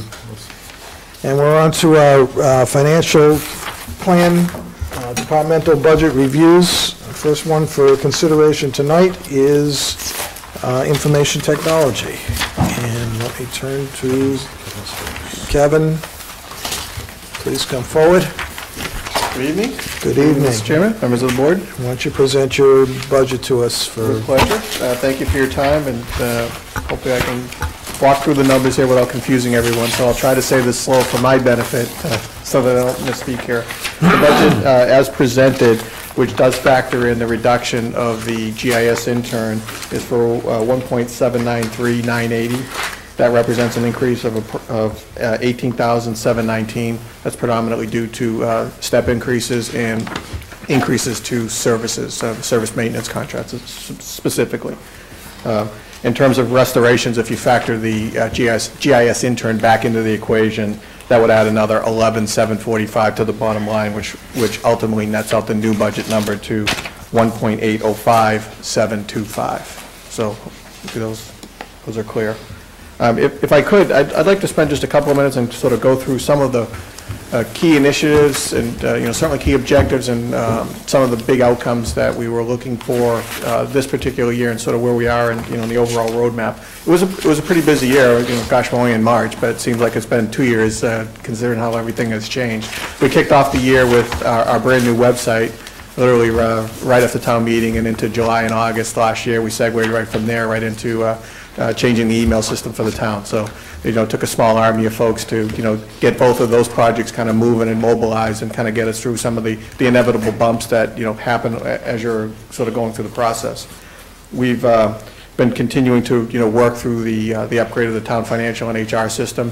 So the two key points, and I don't want to steal Mr. Cirillo's thunder, people got paid and W-2s went out, so, from an IT perspective, I'll declare victory, but there's, certainly a lot more challenges that lay ahead. But in terms of where we're at with the upgrade and moving forward, we're making very good progress, but there's still work to be done. We've upgraded the DPW work order management system over the fall. Obviously, during the winter, it's a little bit of a pause, but we'll be, finishing up that project shortly. And we also just finishing up now the upgrade to the document management system, which is really kind of the backbone of a lot of the paperwork that we generate and sort of manage here in the organization. And in parallel to all of that, we also have a working committee now that's studying our next generation permitting system. So led by our folks in the health department and the building department, specifically with some of the IT folks, we're really looking at the various options, wants, needs, and capabilities that we look for in a new permitting system. So that's sort of right on the horizon. So if you kind of net all this out, we've basically upgraded all the major systems in the organization over the last 12 months. So it's been pretty busy. Lights are still on, but I certainly don't take that for granted. If you step back and say, what are the key objectives of the organization? What are our key sort of objectives? We clearly try to focus in 3 areas. The network is everything here. It needs to run. Mr. Simmons was just here talking about the energy management system. Smart buildings need good networks to run. That there's real money there, energy savings that can be leveraged because you have buildings that have the technology in them. And to the point about standardizing on a vendor, if you can manage it centrally, it's cheaper to manage, less things break, it's easier to maintain the uptime. That's the general theme of everything related to technology. So if you can centralize that, you can leverage economies of scale, and you can certainly lower your costs. The network, we continue to make investments all the way around. We've upgraded all the schools over the summer, so they've got as much bandwidth as we can give them at this point. In terms of the uptime, I hate to say this publicly because it's going to bite me tomorrow, but we haven't had any outages. The school application, the major application on the school side hasn't been out in over 3 years. On the town side, all of our key systems have been up over a year. So in terms of reliability and infrastructure, I feel comfortable with where we're at. It's a work in progress, and as I said, we'll probably have an outage tomorrow based on my luck. The other key part is services. There's continued goal of the organization to push more transactions out, to make it easier and more convenient to do business with the town. We just tipped 18 million in FY14, and in terms of 18 million in e-commerce. I'm sorry, in terms of folks transacting with the town. That's up from 5.5 in FY10. So in a 4-year period, that's a pretty good jump. So that also leverages the fact that downtime is magnified, outages are problematic, the stakes are higher. And that's the, kind of the general theme. We do continue to add more transactions, and we're looking at, certainly more information that we can put online. And along that line, one of our key recommendations last year was moving to the new website. And the primary justification for that was because we have so many moving parts. Our old website was literally 7 pieces of things, and they didn't always get along, and they certainly were a little bit challenging to manage sometimes. We have what I call a unified system now, and with that comes some good and bad. And certainly the good is we've got a product that has a bunch of things that are built to work with each other, which is great. And the flip side of that is sometimes everything isn't perfect the way you had it in some of your other systems. So it's a little bit of a trade-off as you're trying to manage that. But when you take a look at the greater goal, we have somewhere north of 115 listservs right now, so that folks can pick from right now. We sent out north of 650,000 email messages in relative to meetings and agendas in FY14. Still about 30% of them were read, but we did send them out. That just highlights the other piece, which is how do you effectively communicate with folks? And another big piece of our challenge is to try to get more information out there. The town administrator's budget message talked about open checkbook and providing data and performance measures out there. Those are really important factors that we can provide to the public and allow them to do a lot of their own research. And just to bring it back to one of the salient points, the open checkbook, if you've seen that, which really provides I think a very nice visibility into the inner workings of their organization, was built by our GIS intern. So those are some of the real tangible outcomes that we look for in terms of bringing folks on board. One of the other, I think, really impressive phenomenons over the last year. Unfortunately, we had a lot of practice last month with communicating to folks. So we had 4 storms right on top of each other. Poor DPW folks were just, besieged with, trying to keep everything running and, trying to get the message out there. The impact of social media now, when you step back and take a look at it, we have a ton of data that we were able to capture from last month, and we were able to track it by the time that we sent the message out, to the calls that came in, the people that went to the website, people that would take our tweets and forward them to other people. You start to get a very good message, a very good understanding of how our message gets propagated. And a couple of years ago, I think when I was here talking about heading into the social media world, there was some trepidation that, well, we can't forget the fact that people go to the website, and we can't forget the fact that people expect us to to send out emails, and we certainly haven't done that at all. In fact, I think we've complemented all of those parts quite nicely. And just in terms of scale, social media is very interesting from one level where it actually can tell you how far your message goes. And in terms of when we send out messages, when you look at the month, just for reference, our website, we did about a quarter of our annual visits in February to our website. We sent out approximately 38 tweets in a 4-week period relative to the storm. Those were forwarded to about 480,000 individual users. So you start to see how quickly the message gets out there. So the moral of that story is, as we've gotten better communicating internally, I think we've gotten better communicating externally. And certainly, it's kudos to Commissioner Papasturgeon, folks at the police and fire departments, our rec departments, even the library. So we practice quite a bit of that. So we're all saying the same thing. We all have customers. We all have avenues to get the message out. And I'm pleased to say it's very complimentary the way it works. And hopefully we've learned some things, and we'll get better at it. But certainly the way we've been able to talk to the community over the last month, I think, it has been inspiring, from our part. And we see the feedback. So I know you folks hear about some of the issues, but we see the overwhelming feedback every day, which is thanks for letting us know, and that gives everybody a nice boost. So back off on that a little bit. Just on that point along, and going back to the GIS intern, those are folks that we bring on board, to do very specialized pieces of the puzzle, so to speak. But we're also fortunate that we can take folks from anywhere, and and we're certainly grateful that we have a very good relationship with the Veterans Office, and Mr. McGrody been very responsive in helping provide additional resources to us to help. We've also leveraged many of the programs at the high school, just in terms of we've got a couple hundred machines we have to roll out over the summer, and we need as many hands, and we're never shy about asking. So we try to be as resourceful as we can in terms of getting resources and certainly asking for help. And, and fortunately, we've got a lot of resources around. But, at the end of the day, it's still a finite pool of folks that you can leverage to do what you got to do.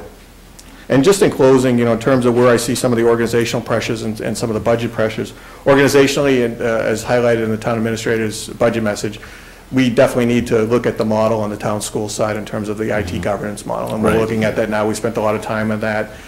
Collins Center for UMass had just completed a study. Certainly the Override Study Committee folks had pointed out a few things. So there's a lot of conversations that, that are occurring and will continue to occur into the spring. So I'm hopeful that we can come out of that with a much better model and a productive model for everyone involved. In general, the flip side of all these upgrades and all the technology purchases and things like that is you've got an assimilation challenge within the organization. So you're teaching people how to use new things, and you're also changing business process. So there's a very big component around change management, around throwing too much at people and making sure that we just don't dump it and run.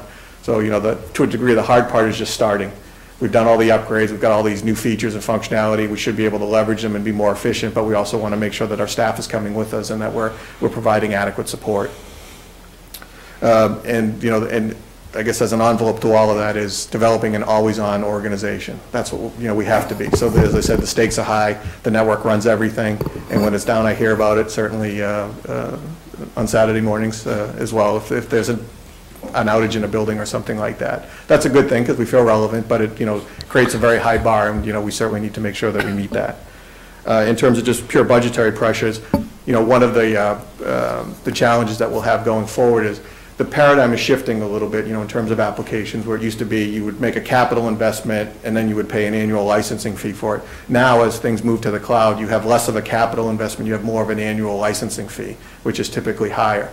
So I think, you'll see that model start to change over the next couple of years, where there'll probably be, I would say, no capital needs, but we'll be buying less gear. We'll probably be buying more services, and that, would be something that I think that you'll see typically in most industries as well. And along that line, because the network will always be the backbone of everything that we're doing, one of my, larger priorities right now is to really develop a long-term network evolution plan that has a good capital component to it, so that we can plan and manage the growth of the large investment going forward. So with that said, I'll open it up to any questions, comments. Selectman Waschinsky. One of the things that came out of the Override Study report, and you alluded to it, and I'm glad you did, is the whole issue of governance, to the point where one of the groups said we shouldn't be funding it until the governance thing is figured out, and we're funding it. So what can I say to folks affiliated with Group 1 and that recommendation to give them the assurance that we've got it under control and we're going to come out with a good, solid governance model? Well, I think the first part of the question, just in terms of what's presented now, it's what is referred to as the catch-up budget. One of the things that that's been the challenge is that I always use the numbers. When I was here, I think in '05, the ratio was roughly 1 to 4, one computer to every 4 kids. That's drifted, south of that, in a big way. So to get that ratio back up really doesn't impact too many of the governance issues around. Of course, you need to manage them and make sure that you know where they are. But at the end of the day, you want to make sure that you've got adequate resources out there based on the instructional model you have in place. I think the larger question is, how do you find the middle ground? In terms, I'm an IT person, I'm not an education person, so I'm trying to learn how technology is used in the classroom, and I get it, I think, but I certainly need to understand some of the challenges. The flip side of that is, we have to run this like an IT organization. It has to be run with some governance, some policy rules, so to speak, and you've got to find that middle ground that works for everybody, that provides the latitude and the innovation that's needed in the classroom, but also provides stability. So at the end of the day, if we buy all this and we have too many variables and, you know, a lack of rules. If it doesn't work, then you have the worst possible outcome. You have a lot of stuff and people aren't using it for stability reasons. Can I amplify that a bit? I think the bottom line, Selectman Waschinsky, is the superintendent and I are committed to develop a model, including an updated memorandum of agreement, and Kevin is directly involved as is the school staff.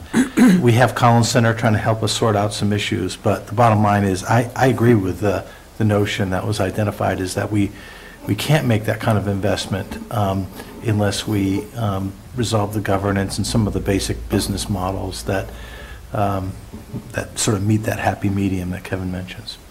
I have a follow-up, I think, that comes logically. Do you have any? No, go right ahead. When the new town website was being developed, we had some conversations about the possibility of having a user group who could be, in effect, the sounding board for what was working and what might not be working, and my understanding is that has not occurred. But I will tell you that I get feedback from the public about points of frustration and confusion about the website.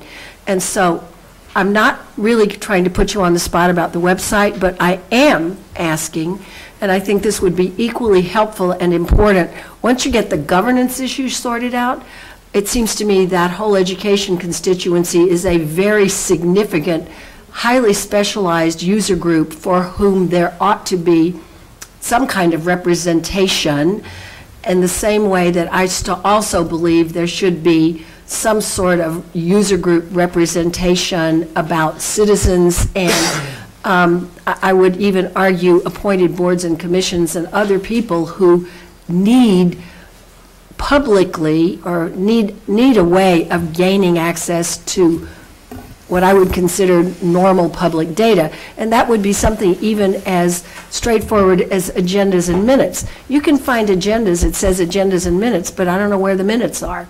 And I have heard many, many times people say, I don't know how I can access what I know is there somewhere buried. How do I get to that data? And I don't believe our website is doing a very good job of giving people those clues. And I really do think user groups who can be the sounding board and say, we went out and we tried to do, and you should kind of have a list. This is your list of 10 things you ought to be able to do quickly and easily without needing a reference manual to know how to do it. And I don't think we're there yet, and I'm just simply hoping that we will now be in a better time and place to think about having something like that. We certainly take feedback all the time. I know you do. I'm thinking about it a little differently in an organized way. You know, relative to the user group, I wouldn't say that we enacted a user group per se. You know, certainly we had some conversations with the ITAC, and we actually had many sessions over the summer with some of the town meeting members. And Ernie Fry specifically was spearheading that effort. We went and spoke to him one night at one of their regular meetings, and we have a standing invite both ways, so that as we're finding new challenges, we want to make sure that we're on top of them. But, you know, certainly from my perspective, any folks that have any concerns about that, I want to know about that right away, because if it is something we're missing, we want to be able to rectify that. You know, I will say that one of the key fundamental improvements in this website was the ability to organize agendas and meeting minutes. And that was the challenge before, was that the feedback I was getting was that the meeting minutes were over here and the agendas were over here, and the two, you know, it was a little bit of a treasure hunt to try to find them. Now they are actually commingled. The flip side of that was, because they're in the same place, there was that phantom page that that came out with the agendas where you had to click twice. Right. So the downside of that was you had to click to go to that, what they call the agenda center, but what it provided was that commingling, if you will, of minutes and agendas. So, you know, to that extent, it's still a work in progress, as all websites are. Well, and there's another thing, and I hear about it quite specifically, at least with one group that I'm directly involved with, where there's a lot of documentation, and that is the Devotion School Project, where there are PowerPoint presentations with a lot of graphic information.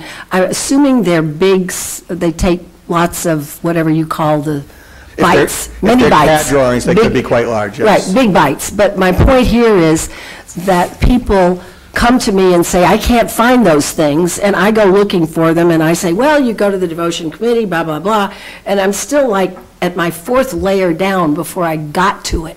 So I'm hoping that there is some way to simplify without having a clue how you would go about doing it. Well, I'll certainly take a look at that one specifically, and, as always, if there's more folks I can talk to get, some specifics around that, we'd certainly like to have a conversation with them. Well, if you like, I will direct all of the people who come to me to you, but I don't think you want that. I was under the impression they all found me, so if there's more folks out there, I'm not sure about that one. No, we'd gladly, well, actually, Ben Vivante would be glad. Yeah, no, I know people are open, I'm not saying otherwise. No, we're not hiding from it all, and I appreciate the Right. feedback. Selectman Daley. Yeah, my question is sort of a little bit in that area, but I have been serving on Mr. Kleckner's task force on slippery sidewalks, and we're going to hear more about that later tonight. But at one point, there was discussion we were bringing together some different departments, and one of the issues seemed to be that some complaints about sidewalks would come in through Brook Online, and some would come in by phone calls to DPW, and the police department had their whole own system.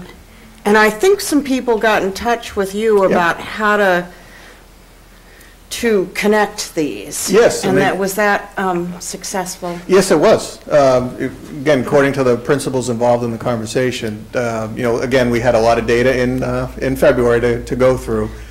So the net of it was, there was a question around the process. So yes, there was a number of different ways that people could call in a report of unshoveled sidewalk or things of that like. Then the follow-up was, how do they get generated into tickets?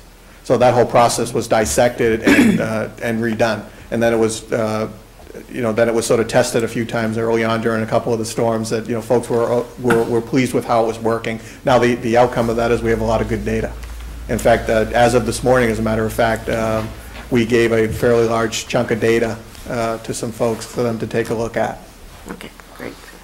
I've asked a specific question, are we good? And the answer is yes, so I'll go with that. Okay. Selectman Franco? So in your introductory comments, you highlighted the fact that the IT infrastructure is sort of at the heart of everything that happens in town. I know that when the assessor's database goes down, Mr. McCabe gets frantic phone calls. And I'm wondering what the procedure is for communicating sort of planned maintenance or system upgrades to users. Of course, emergency repairs can't be predicted, but how do we tell people who use these systems, hey, something's going to happen here, it may be down for an hour to 24 hours while we do some work? In general, if we have control over it and it's happening during the day, if a lot of the major upgrades that I referenced today, a lot of that was communication driven out by the line departments directly to their key users. So that's in coordination. It gets, even more challenging sometimes when you're dealing with third parties, so a payment provider or something where the website might be up, but if you want to buy something, that provider may be down. So there's, little cracks in that as, in potential scenarios. But by and large, we generally get the message out well in front of that in terms of when it's, what the impact is going to be, the expected duration. Again, if it's an event we're leading, I think we've learned through trial and error how to do that well. But I think fortunately we haven't had that in a while. And I get the calls from the real estate agents as well when the site is down. They are not shy. Kevin, actual budget question. You mentioned that due to the cloud being the new mode for data storage, that we'd see decrease in equipment, increase in services, and it hasn't hit yet. I mean, our capital budget is just a little bit more than last year. I don't see that reflected. Is there a point at which we will see less capital spent on that? Well, it's a combination of what you see in the capital account and what you'll see in CIP. Or out of the CIP account, but specifically we moved to the new email system over the summer. That's a complete cloud-based system. That's two servers that were previously running our old email system that will obviously not be replaced. And, you know, and again, as some of the other products coming online, you know, we know what the roadmap looks like for most of our vendors, so, you know, we typically see it in 2 to 3 years out. I think we'd see probably the largest impact is we have a very large storage network now for a lot of our, you know, our key applications. They share a big hunk of storage somewhere. As that ages out in the next 4 to 6 years, you know, what that gets replaced with may either be significantly smaller or something radically different. So the investment would, I think, would be proportional, meaning smaller. So we might actually see decrease in CIP spending for relative to, you know, hardware. purely capital on infrastructure, yeah. Yeah. I noticed that there's a $23,000 decrease in your supplies budget overall. What's that? It was actually, that was moved up to the services contract, so that was to help offset some of the growth in the services contract. So in terms of the supplies, it was a category that didn't quite mesh well with the rest of the budget, so it was, what we looked to do was actually incorporate that money into the services contract. So it's a larger pool of money to pay for some of the contracts that we already have. Okay. We were paying service contracts out of there previously, which isn't appropriate. Good. All right. Anything further? Thank you, Kevin. Thank you very much. Appreciate it. Moving on to finance, Mr. Cirillo.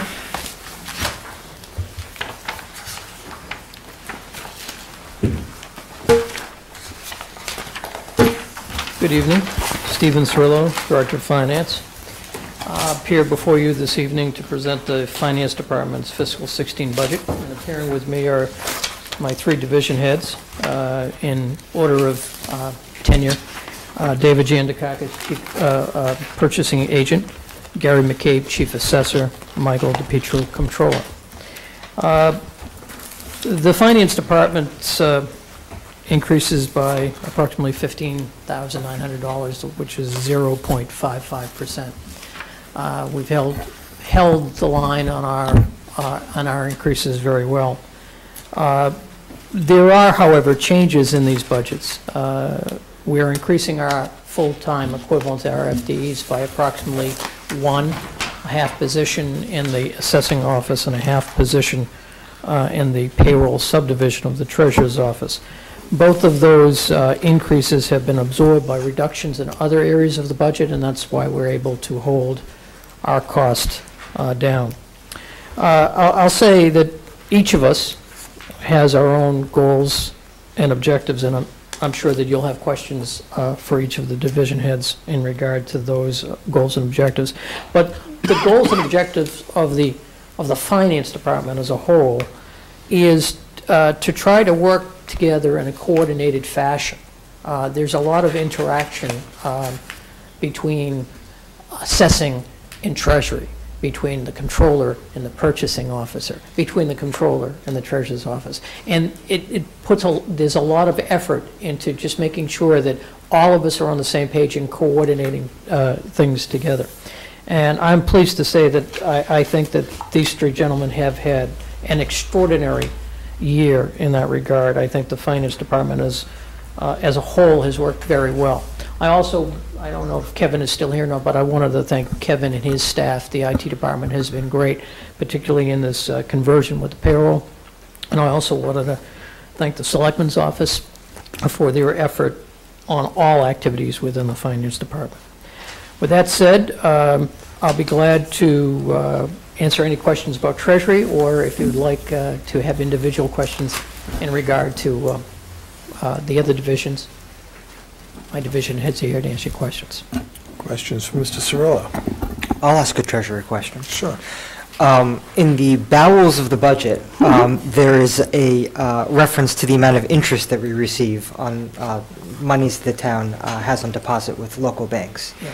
It has dropped precipitously over the past several years. Yes, it has. I believe at a high, it was about $15,000? No, $115,000, excuse me, down to $30,000 in the next fiscal year, and I'm sort of wondering, are we ever going to see that money rematerialize? First of all, I'm not quite sure of those numbers. Let me give you a bit of history. You're talking about the interest yield. Yes. Yes. The interest yield, actually, that story is actually a worse story than you just described. But in 2007, the town was making $3.2 million of interest yield.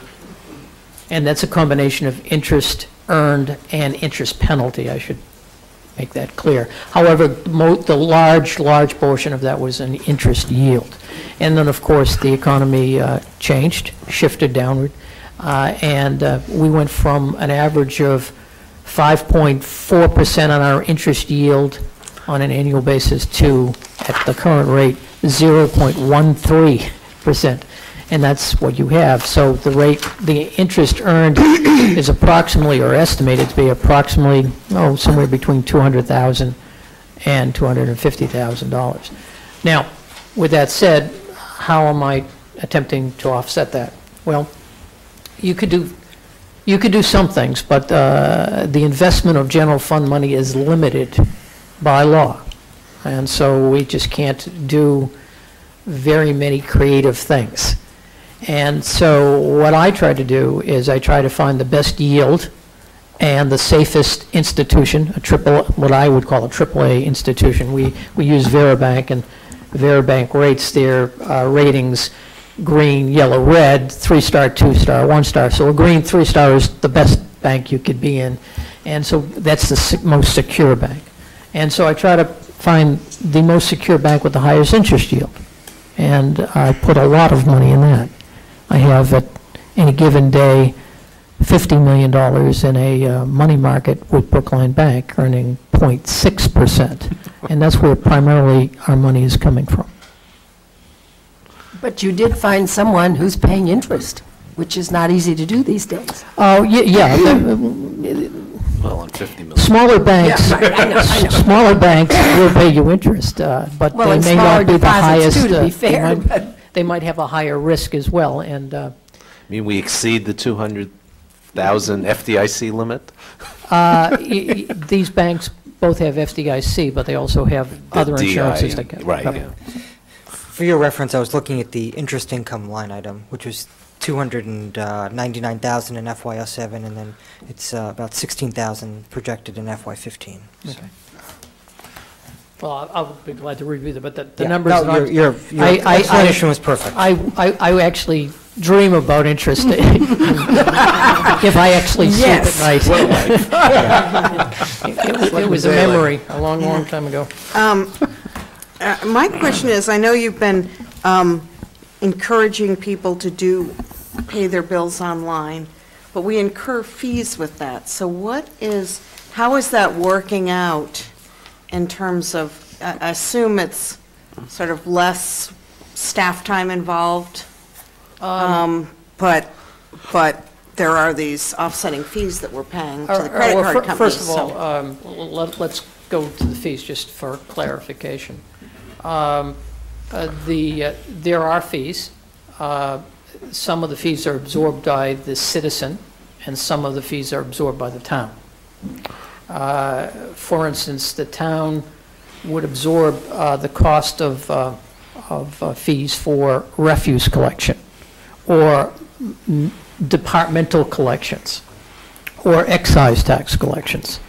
The town would not absorb parking ticket collections or real estate collections. And the reason for the real estate collections, of course, is if we had to pick up, a 2% or whatever it is for $180 million, that would probably be a budget buster. So we tell everybody up front that we would not be picking that up.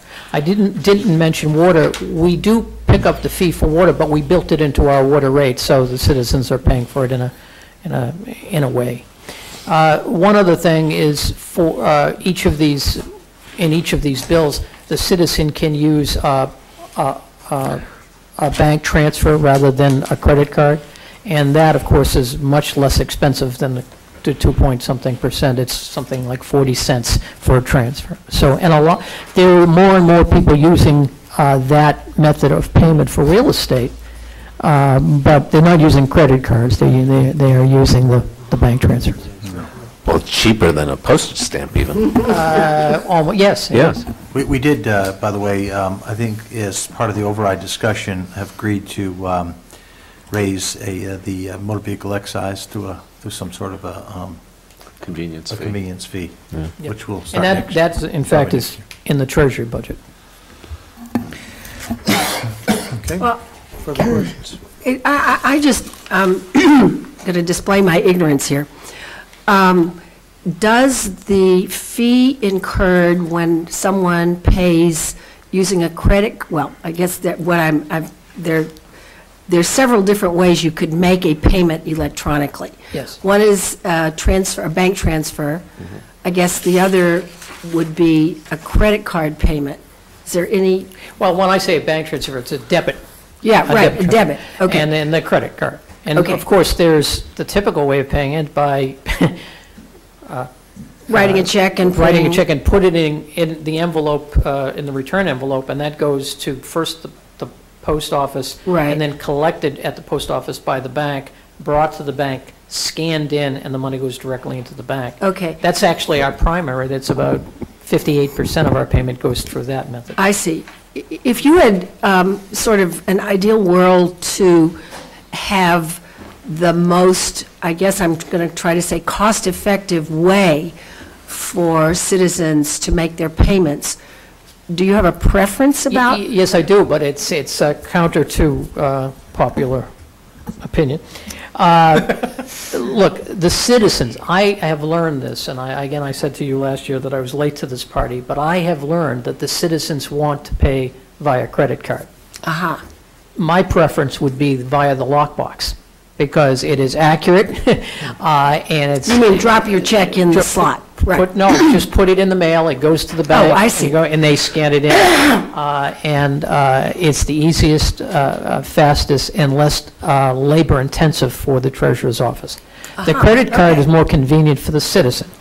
It creates a workload for me particularly, because I reconcile those bank accounts that have credit card transactions in them. I'd rather do it to make sure that it's accurate. It's a difficult task. But that being said, you know, you do it 1,000 times a month, you learn how to do it, and it goes quickly. I see. So you actually feel that the old-fashioned check in the post office... What we call lockbox Right. is probably the most efficient, but again, From your operational perspective. We have a very different, interesting client base. Our Yeah. client base travels the world.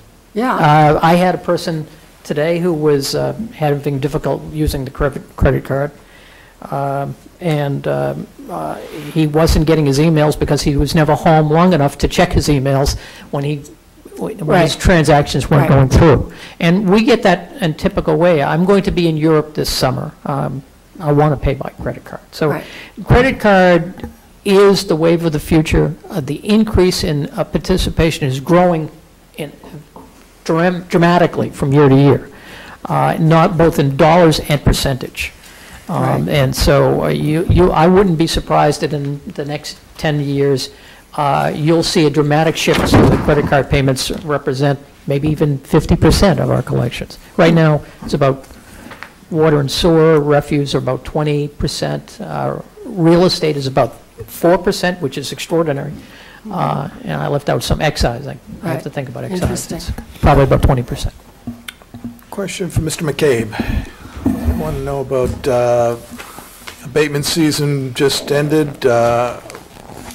Where are we this year on abatements? We get more applications, less applications? Chairman Goldstein, Gary McCabe, to answer your question about abatement applications. We actually are down slightly from the last townwide revaluation in fiscal year 12. This was a fiscal year 15 property revaluation. We had 192 abatement applications, real estate abatement applications for the current fiscal year. Compared to the last townwide revaluation in fiscal year 12, we had 350. I anticipated more, as you heard during the classification hearing presentation in December. Assessed values increased in some areas by double-digit percentages. So I anticipated more applications this time around. We didn't receive them. I think it's generally a sign of a strong economy. I think values are continuing to increase. The tax rate decreased some 6%. A number of factors, I think, that led to actually less abatement applications. Any major ones that could prove costly? Yes, there are. Instar Electric Company. Oh, no, I know about that one, but a number of the other utilities. Anything new this year that's not already on the screen? I would, not new this year. I mean, we have somewhat fixed, real estate accounts, so there are some growth in that, obviously, but there was a few new properties that hadn't filed tax appeals before. We're learning more about those properties and be able to deal with those. But I would say no. The first level of appeal in the property tax system is to the Board of Assessors, somewhat of administrative level. So it's good to look where those appeals are coming from, what segment of our tax base, so we do that. But beyond that, there's an appeal to the first judicial level, the Appellate Tax Board. We have 23 pending appeals from fiscal year 14 and none prior to that on the real estate side. So I think the appeal management part of our administration we have a pretty good handle on. In fact, I want to present that as part of the budget changes, if you want to hear that. But because of that appeal management process has gone very well, and we've identified other needs, I'm going to shift some of the resources in our department. Oh, really? So that's from a good segue. From appeals to what? If I may, I jump into our budget, you're going to see that. Yeah. So our division budget, if I may, let me just present a brief statement. Our fiscal year 16 budget request is based on the town administrator's maintenance budget directive of level funding. However, I believe this budget, the assessor's budget request, goes beyond the sufficiency of providing the same level of services. We've looked at that very hard. Based on our changing needs, we have submitted a budget that adds one full-time and one part-time position and includes an additional $4,700 for independent appraisal services. We can only make these needed changes by not funding our commercial valuation director position, which would be a savings of $85,800. The new positions include a full-time assistant assessor, data analyst, and a part-time senior clerk. The data analyst position will allow us to address our growing needs in all three major areas of the assessor's work by supporting, one, tax administration work such as changes in ownership, exemptions including the residential exemption, and motor vehicle excise. Two, market valuation support, analyzing locational influences such as access to public transportation and proximity to public parks. Data editing and workflow management, and recalibrating our valuation models. Three, tax policy study areas such as tax classification, cross-tabulating ownership data with demographic or census data, and studying the impact of tax-exempt properties on our tax base. So that work would follow our data analyst. Examples of pending projects include adding preservation restriction data to the assessor's database on some 4,500 properties, working with IT, Kevin's group, to design a sales map app for the town website, similar to the story map app that's on our website now. So the classification book that we prepare for each member of the board in December has a whole section on the sales we used to arrive at our assessments. That book that we provide you will be on the website shortly. Great. And interactive in a way that you'll see the sale, you'll see the map, where street it's on, the parcel it's on, and all that information. And you could back out and see where the other sales are, then go back in and learn more about that one. So we're excited about that opportunity. Another pending project is work with our database software developer to web-enable something beyond that, which is a sales comparison function. So you could say, how does this sale compare to that sale? What are they, in what aspects are they alike, and what aspects are they different? Adding a part-time senior clerk will shift clerical workload from professional staff to the clerical level and support our single principal clerk position, particularly in the areas of motor vehicle excise abatements and residential exemption applications.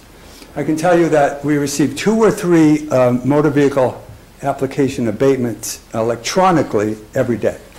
So that's good news and challenging in the fact that more and more people are trading in their cars and buying new cars. They want an abatement application processed on their old car, and then we have to process a bill on their new car. Finally, the Senior Assistant Assessor Commercial Valuation Director position that would not be funded in this budget. The primary responsibilities of that position have been the defense of values during the property tax appeal process for apartment and commercial properties. Through the efforts of our current staff, we have made positive strides in that area of assessment administration over the last 5 years to a point where the workload has decreased measurably. The experience and skill set needed to perform that work can be available to us on a contractual basis if needed. That's the $4,700 that would also be created in this budget request. The initial review work currently assigned to that position can be assigned to other assistant assessor field appraisers with transitional oversight by senior staff as the database management work is absorbed by the proposed assistant assessor data analyst, and the clerical work is shifted to the new part-time clerk. So that's our proposal in a summary. So our budget would stay the same. We would remove the funding of a senior management person and create 1.5 new positions. Good. Other questions for Mr. McCabe before we move on to another sub-department? I'll ask, I believe you got a new assessing system last year. I'm wondering how that's going and if the plan to receive the Form 3 ABC is sort of the second iteration of that new system. Selectman Franco, yes, thank you for asking.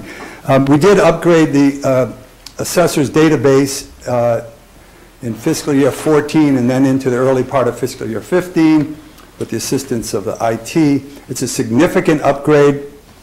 The transition, in fact, took more than 12 months with the changes that were presented to us in our interaction with that database. I'm very concerned about the integrity of our database. I consider the assessor's database one of the real assets of this community and should be maintained. It's a very powerful system. It'll do things for us we've never been able to do before. I'm very excited about that.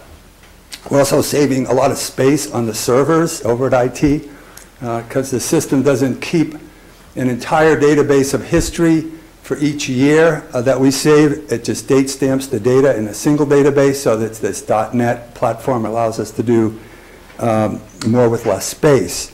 As far as the web-enabled portion, yes.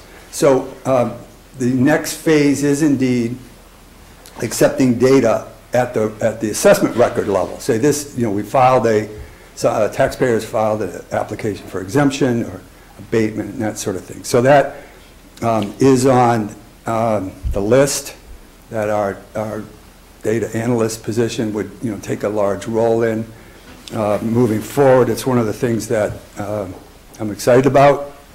Certainly, the trend is electronic filing. There's no question about it. We've not only looked at the right software to help us, I think, with our new upgrade, but we're looking at how other communities such as the City of Boston are already handling that, and that's going to be helpful to us.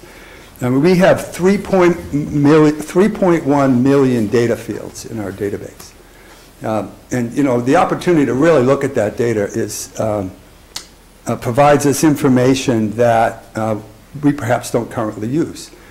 Just for example, things like in the last 10 years, 50% of our properties have sold, have transferred. In the 10 years prior to that, 22% had sold. You know, this, and I think that says something about our community, that it's changing. Our data also tells us that 30% of our buildings are over 100 years old, and 74% are over 50 years old. It tells us about our, I think, our infrastructure. So, you know, we're excited about mining our data and using our data internally, providing that information externally, and then receiving information. So I think, yeah, we're trying to position ourselves to do those things. Can you give me that statistic again? The 22% is versus 50%? In the last 10 years, 50% of the properties have sold or transferred. 50%. And then the 10 years and the 10 years prior to that, 22%. Wow. And everyone's come with 4 children. Right. And, you know, the oldest home in Brookline is 20 White Place, right? Built in 1683. Yep. And the second oldest is 617 Boylston Street, built in 1736. It was owned by Dr. Boylston, right? And then owned by Dr. Richardson. And so our data has become more usable. Agree with that. As a heavy user of the assessors database, it works great. It works faster. It works. The information is great. It's better than any other town I use. And, anything else for Gary? Mr. Janikakis, maybe you next. I don't know if you have a statement too. I didn't realize there was going to be a statement. I just really point out 2 things in the budget that. And one that's sort of outside of the budget, the postage, if you notice, it's gone up by, we've requested a $15,000 increase. For the 10-plus years that I've managed the general services account, we had never increased the postage. So overall, the now almost annual increases that the U.S. Postal Service is doing, we have finally caught up with this kind of level of funding there. So based on that, we pay for both the billing that the Treasurer's Office does, as well as all the postage that the town and schools generate. It was time to kind of write the numbers a little bit. The other thing is if the restored item would be a pool car. We have a 5-year plan that had started this year to replace the 5 pool cars that are predominantly used by the assessors and different departments. We replaced one in FY14, and should the money get restored, we would replace the second unit currently being used by the assessor's office that's going to be 15 years old. So we do work these cars pretty well. And the last is the fuel bids for FY16. In the town administrator's message, we saved significantly for Brookline and the 10 other communities in the cooperative by doing the bids in early January. We got a price for gasoline of $2 a gallon. Oh my God! For diesel of $2.17 a gallon, and for home heating fuel of $2.09 a gallon. Oh, you hit the sweet spot. Yeah. The entire FY16, and that's believe me, Newton, Cambridge are as happy as we are because their budgets and their usages are even more significant. So good work with the crystal ball on that. Yeah. Well, it's one of those things that we struck when the iron was hot, and already prices have increased in the past couple of months. That's good for 1 year? 1 full year. Yeah. I'm trying to negotiate a second year, but they're being a little bit hesitant. You never know. I'll maybe come back to you in FY17. We could maybe get something decent. So those are the key pieces in the purchasing budget. Can I ask about, while we're on the subject of automobiles, where are we on energy efficiency in our automobiles? What percentage are hybrids, what percentage are electrics, and what's our plan for the future? We have one full electric vehicle, which is the Chevy Volt used by the building department. We're up around 30 hybrid vehicles, which are Toyota Priuses and Ford Fusions. Many of the Ford Fusions replaced Crown Victorias or Tauruses that were used in prior years, so those are much more energy efficient. And really, in any of the inspector vehicles or any, and this is across the town, we have replaced them with either Priuses or small four-cylinder vehicles that, get anywhere from 35 to 45 miles per gallon. So across the board, we're not buying, and I hate to use this word, gas guzzlers. It's very rare for us to see anything. The police interceptors are probably the, as the needs be, that, the 6 cylinders used to be 8 cylinders. So right across the board, we have in the cars and all the regular vehicles seen a small downsizing, but also, the efficiency has gotten great. And we're talking about vehicles that got 12 miles to the gallon being replaced by vehicles that are getting 35 or more per gallon. So, but what about moving to electric more? Is it proved to be impractical? Is it proved that, or are we planning to do this? It's interesting. The Chevy Volt, we've had a couple of years now. It's a good functioning vehicle, but the New England winters are the enemy of batteries. I'm going to be very honest, and I think we've talked with Chevrolet, we've talked with Toyota. Part of the reason is that because of the long winters and the cold winters, the mileage is less than they might see in southern states and in western states. But, based on, we're going from a vehicle that, in the past might have been a 20 mile per gallon to a 40, 50, and the electric, I think we have to wait and see how the technology goes out. With, there's only a couple of vehicles. They're very expensive. The Volt is a $40,000 vehicle, so we haven't adopted it sort of as a standard.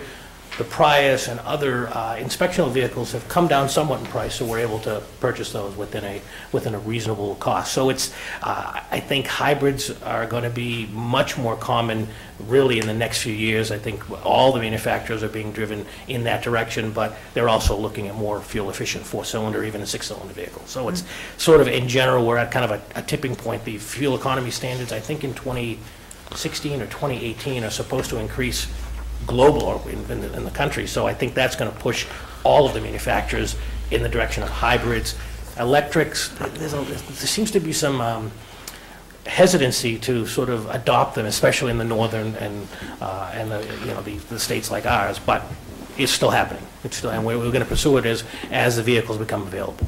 Selectman Daley. Yeah, my question, so if the override passes and the 16,000 was returned to the budget, you were going to get another vehicle, and I'm wondering, what kind of vehicle do you think you're going to get for 16,000? Last year we bought a Chevy Sonic. It's a four-cylinder that gets about 35 miles to the gallon.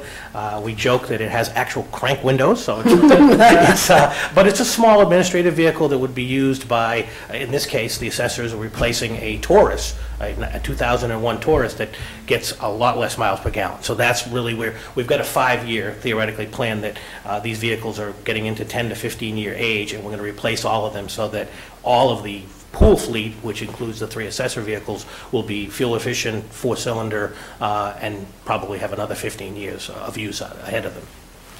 With cranks. Window cranks. The comments we get are priceless. But not crank starters. No, I didn't know that. I recently had a rental car, and my younger child said, how do you open the window? Anything else for Mr. Janikakis? No. Thank you. Mr. DePietro, do you have a presentation? No. I just want to give us a chance to fire questions at you. Michael DePietro, Town Comptroller. Essentially, the division's budget is unchanged. It's increasing by 0.5%. Salaries going up a couple $1,000, essentially step increases. Non-salary expense actually is going down a couple $100. So in essence, a flat budget. Certainly happy to answer any questions you may have. Selectman Daley. Yeah, I just had a couple questions about, are we on Munis for everything now, or various aspects of Munis? All the financial operations excluding billing for taxes, et cetera. Now payroll has just come on board the last year. Our accounts payable, our budget, purchase orders, requisitions, all of those things are all on Munis, yes. And how did that, is that all working? It's still progressing. I would say very well. Naturally, there's always some kinks to still work out, but it's been 1 year now, basically, that we've been on payroll system. W-2s all have gone out well. All employees have been paid. Again, the integration is very nice because now it's just one system instead of dealing with separate vendors. Integration is certainly the key. Anything else that we can bring on board is always nice. Good. Further questions? I never have any controller questions, I'm sorry. All right. Thank you. Steve, anything to close up? Yeah, I would just to briefly go back to the last question about Munis, and specifically payroll. We have just completed the first full year of operations. We've had some problems, but it's progressing. The problems are actually because we took on an operation for the first time. Everything that we did in calendar year 14 was new to the staff that was doing it. Most of this was outsourced in the prior years. And that did generate, for a period of time, a lot of overtime. We have now passed the first year, got the W-2s out, and we're starting to see a substantial reduction in overtime. As we're going through things for the second time, things are easier, the knowledge is greater, and I believe that by the time we get through the second year and into the third year, this will be fully operational. Thank you.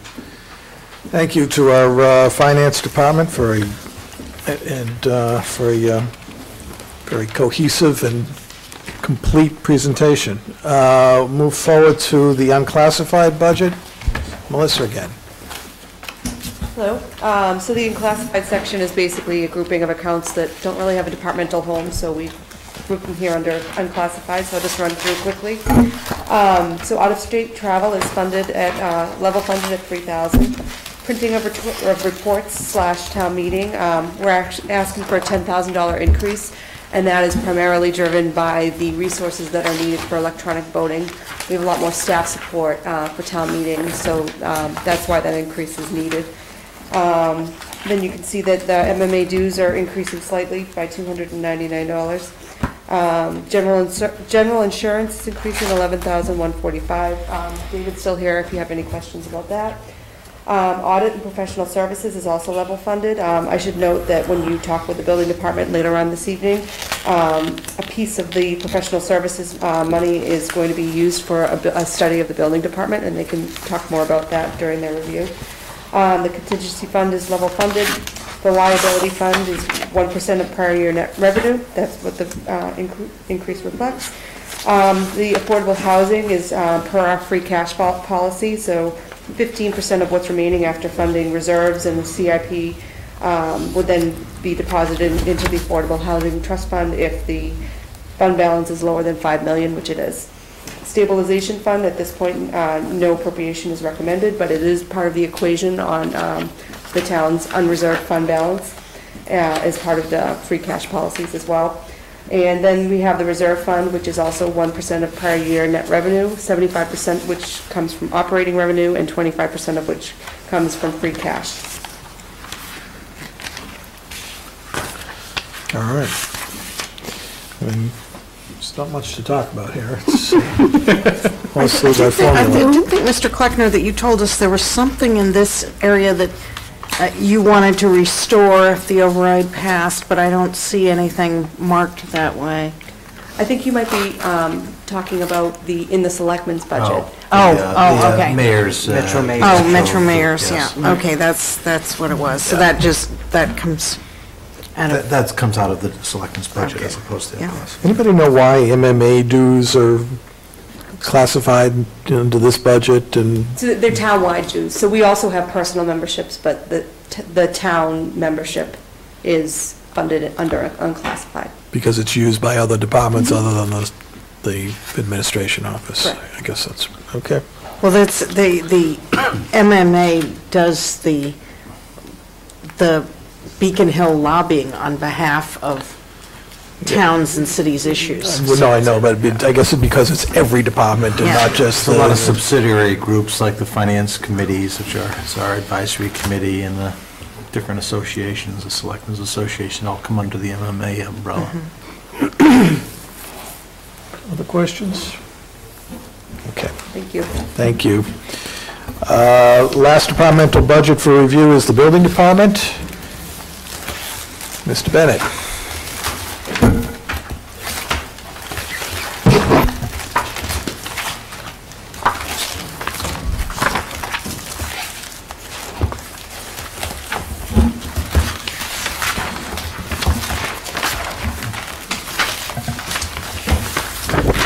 Good evening, Dan. Good evening. Thank you. Dan Bennett, Building Commissioner. Thanks for giving me the opportunity to present my proposed budget for this fiscal year. I'd like to thank Mr. Kleckner and Sean and Melissa for their efforts in helping me prepare this budget. As you know, the building department is comprised of 3 divisions. We have a code enforcement and inspections division, a construction and renovation division, and a public buildings division.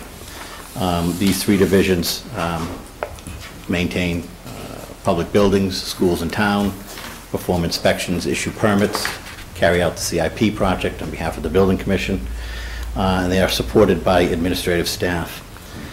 This year's proposed budget has a modest increase in several areas, personnel, services, supplies, and training and education.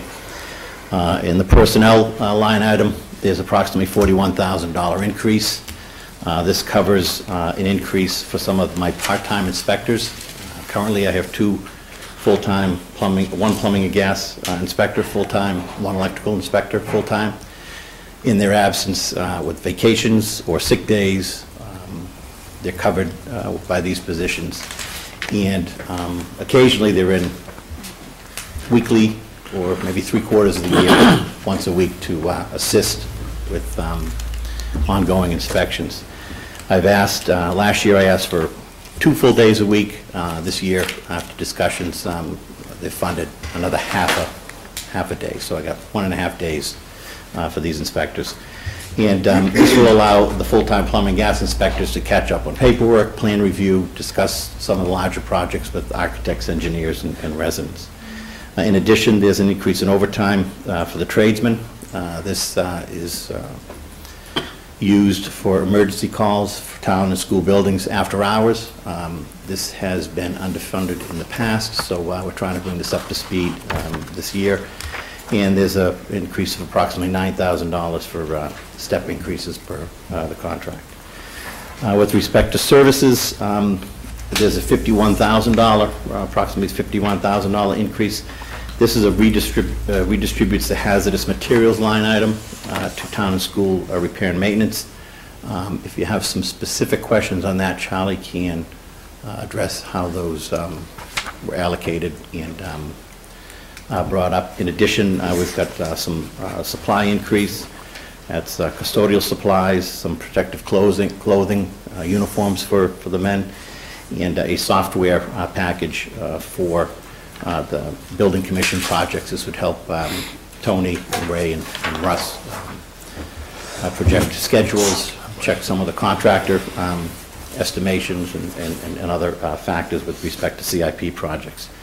And then there's another line item, other, which is approximately $5,000. That's for education and training, which is one of my priorities, to keep the tradesmen and the inspectors educated, trained in the latest equipment, technology, means and methods of construction, and use of equipment. In addition, we're proposing, last year during the budget process, discussion with Sean and Melissa and Town Administrator revolved around the building department, public buildings division, and how the operation compares to other communities, what services were done internally, what services were done for consultants, and it was talked about, maybe a study should be done. So last year we weren't ready to pull the plug and go forward. But this year, after conversations, we thought it would be a good opportunity to look at the Public Buildings Division and analyze, compared to other communities, the organizational structure, the equipment, tools, and shop, or the area where these individuals work, and the budget, and try to see if we're doing things right. Is it the most efficient way to do it? Could things be done better? Could things change?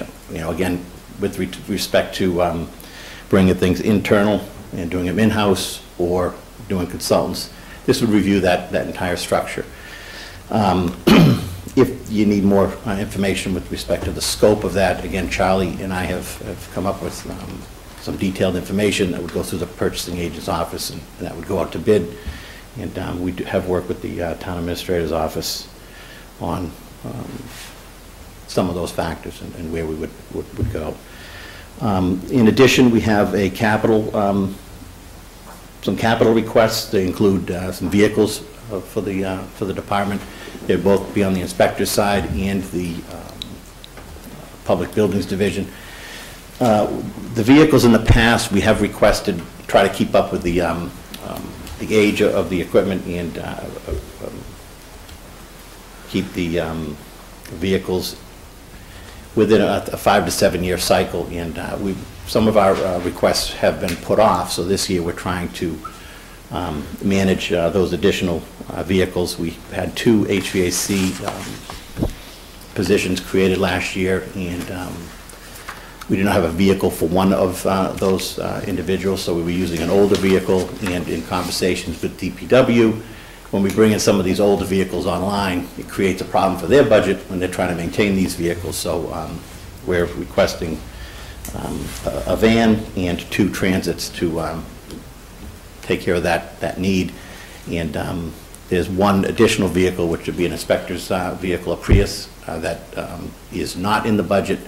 If the override was to pass, that would go back into the budget.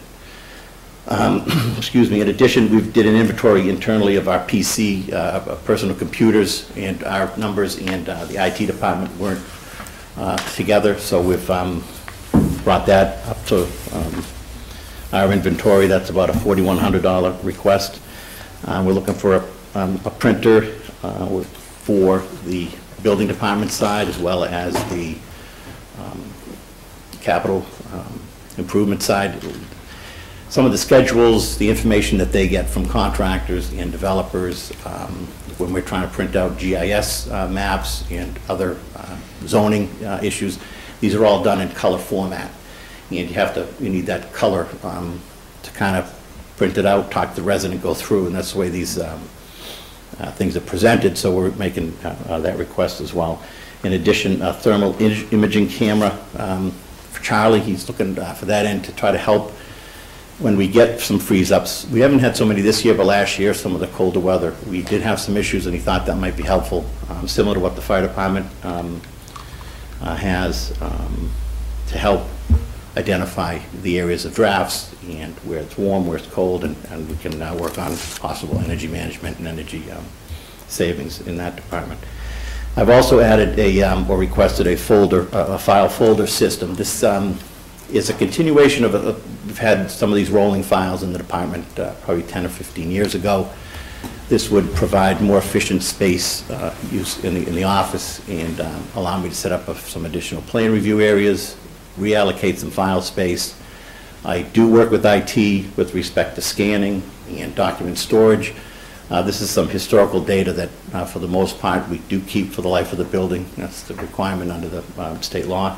So this filing system would allow more efficient use of the office space, easier access to the files for staff, and help with our use of space within the department.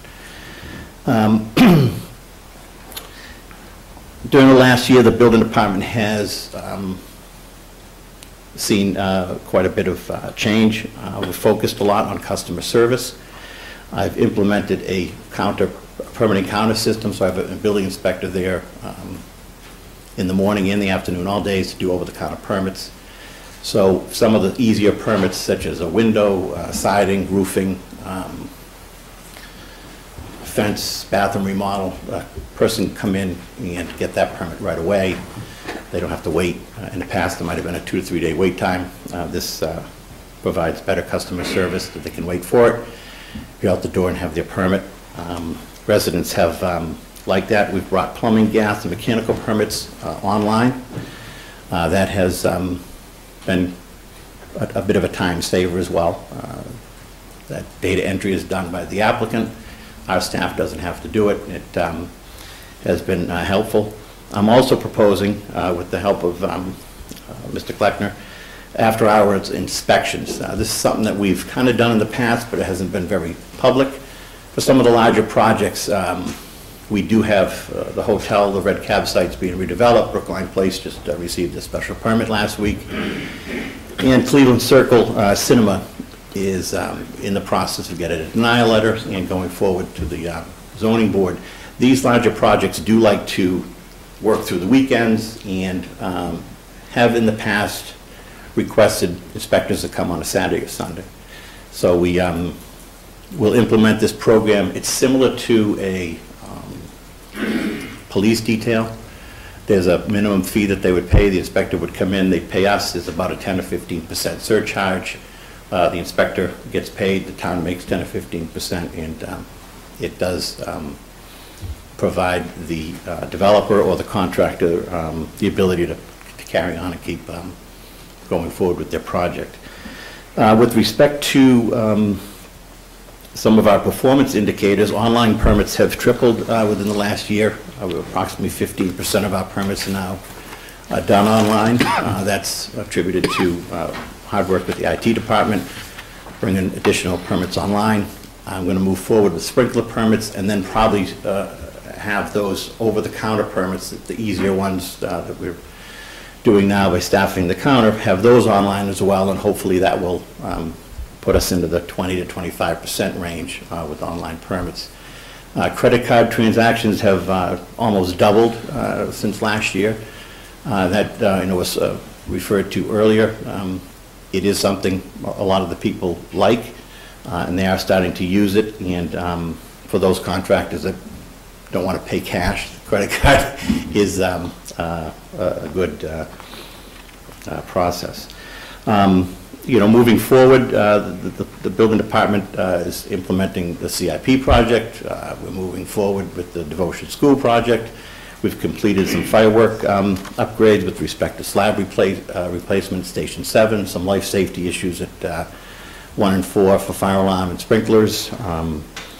We moving forward with the roof replacement program, with the fenestration and building envelope program. So those things are keeping us very busy. And with that, in the next year, 2 things that I would like to focus on would be better website development for the building department. Right now, it doesn't really identify the 3 different divisions and say what each division does. I would like to get more information up there. And in addition, I would like to get complaint tracking online and through a permitting program. At this point, the Board of Health uses the GEO program very well with respect to complaints.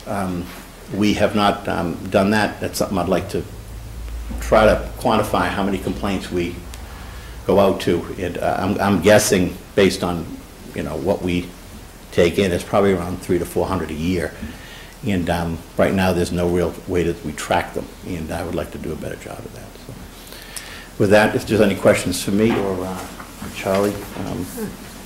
Selectman Daley. Yeah, I have a couple questions for Mr. Simmons.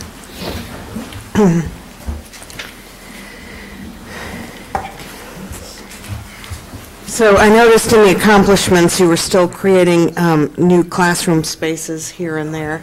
And are we at an end to what you can find, or how, what are your thoughts? I mean, particularly if the override doesn't pass, what are our options? Well, as of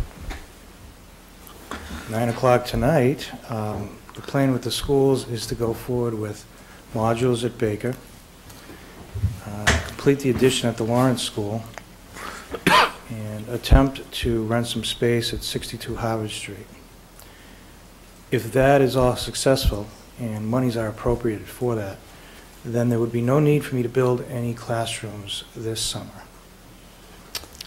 That could change, and it has changed, as you know, but I believe we have everything covered going forward for the next several months.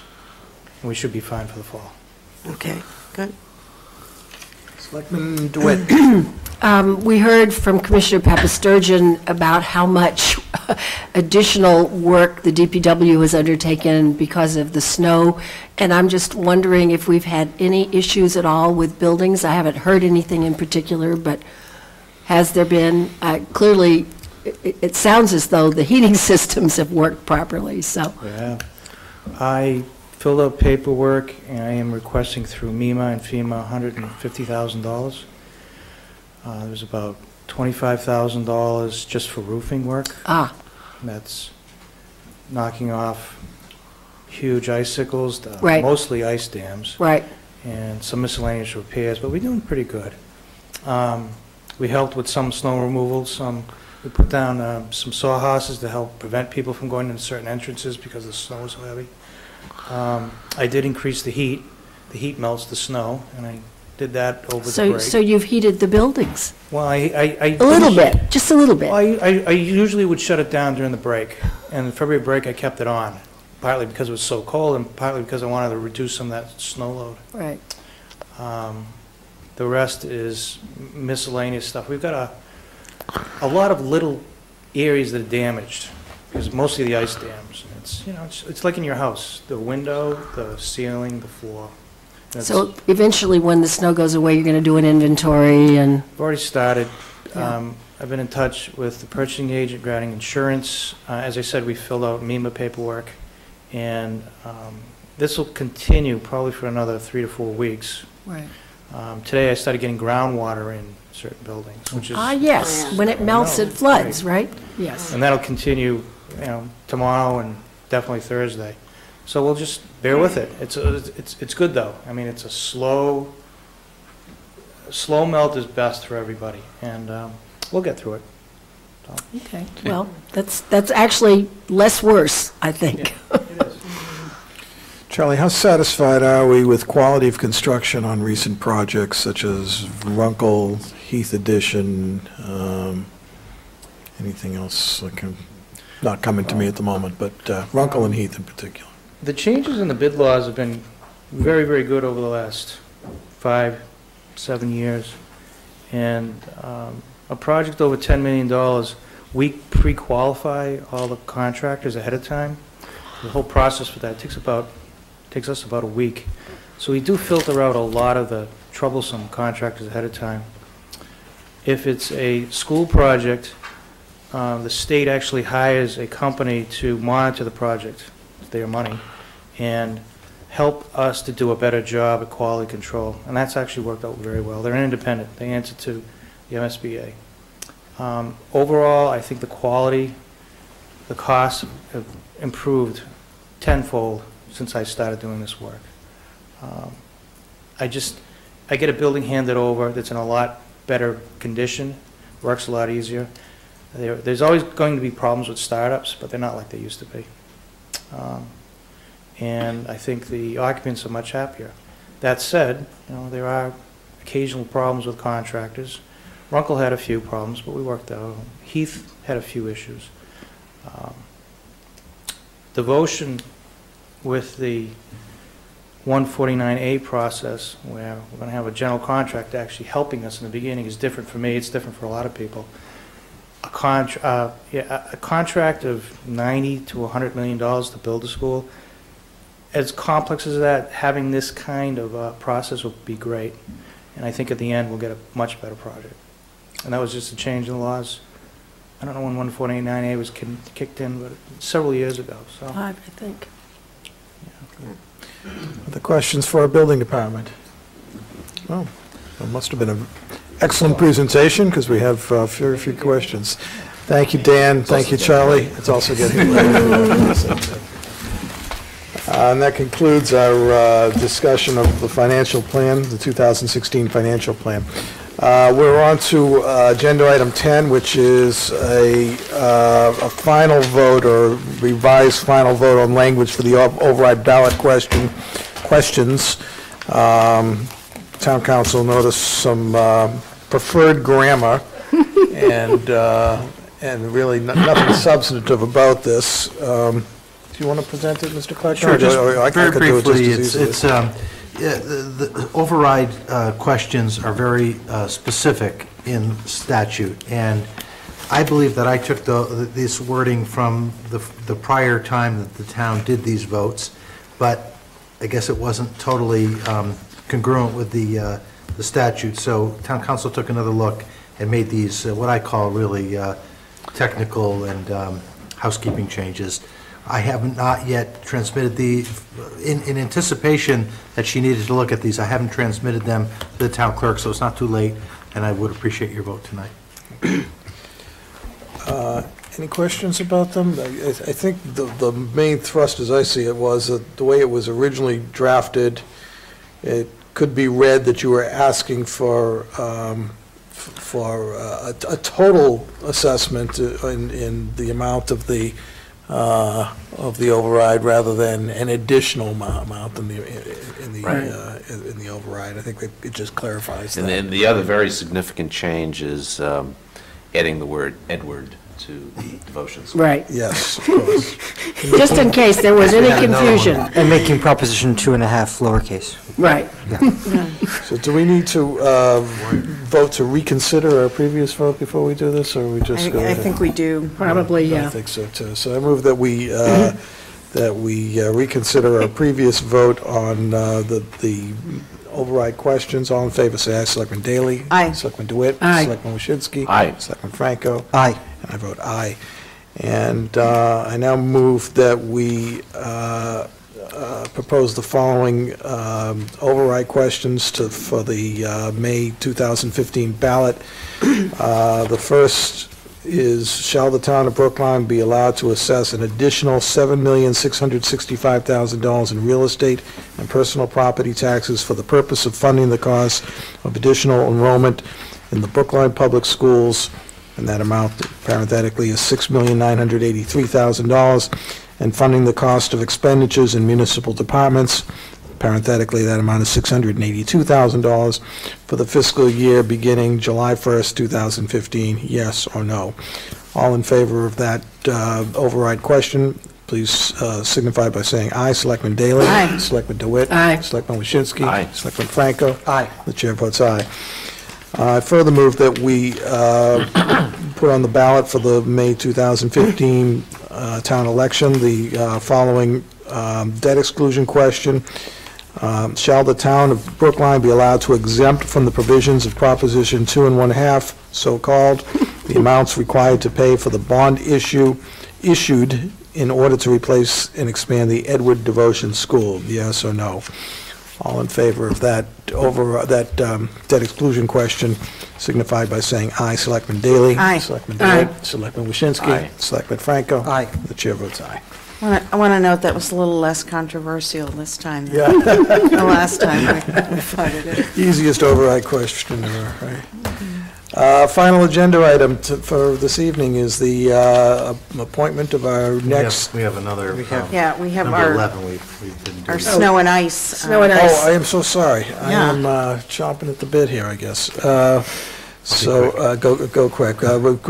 Agenda item 11 is the question of authorizing a warrant article for the Springtown meeting.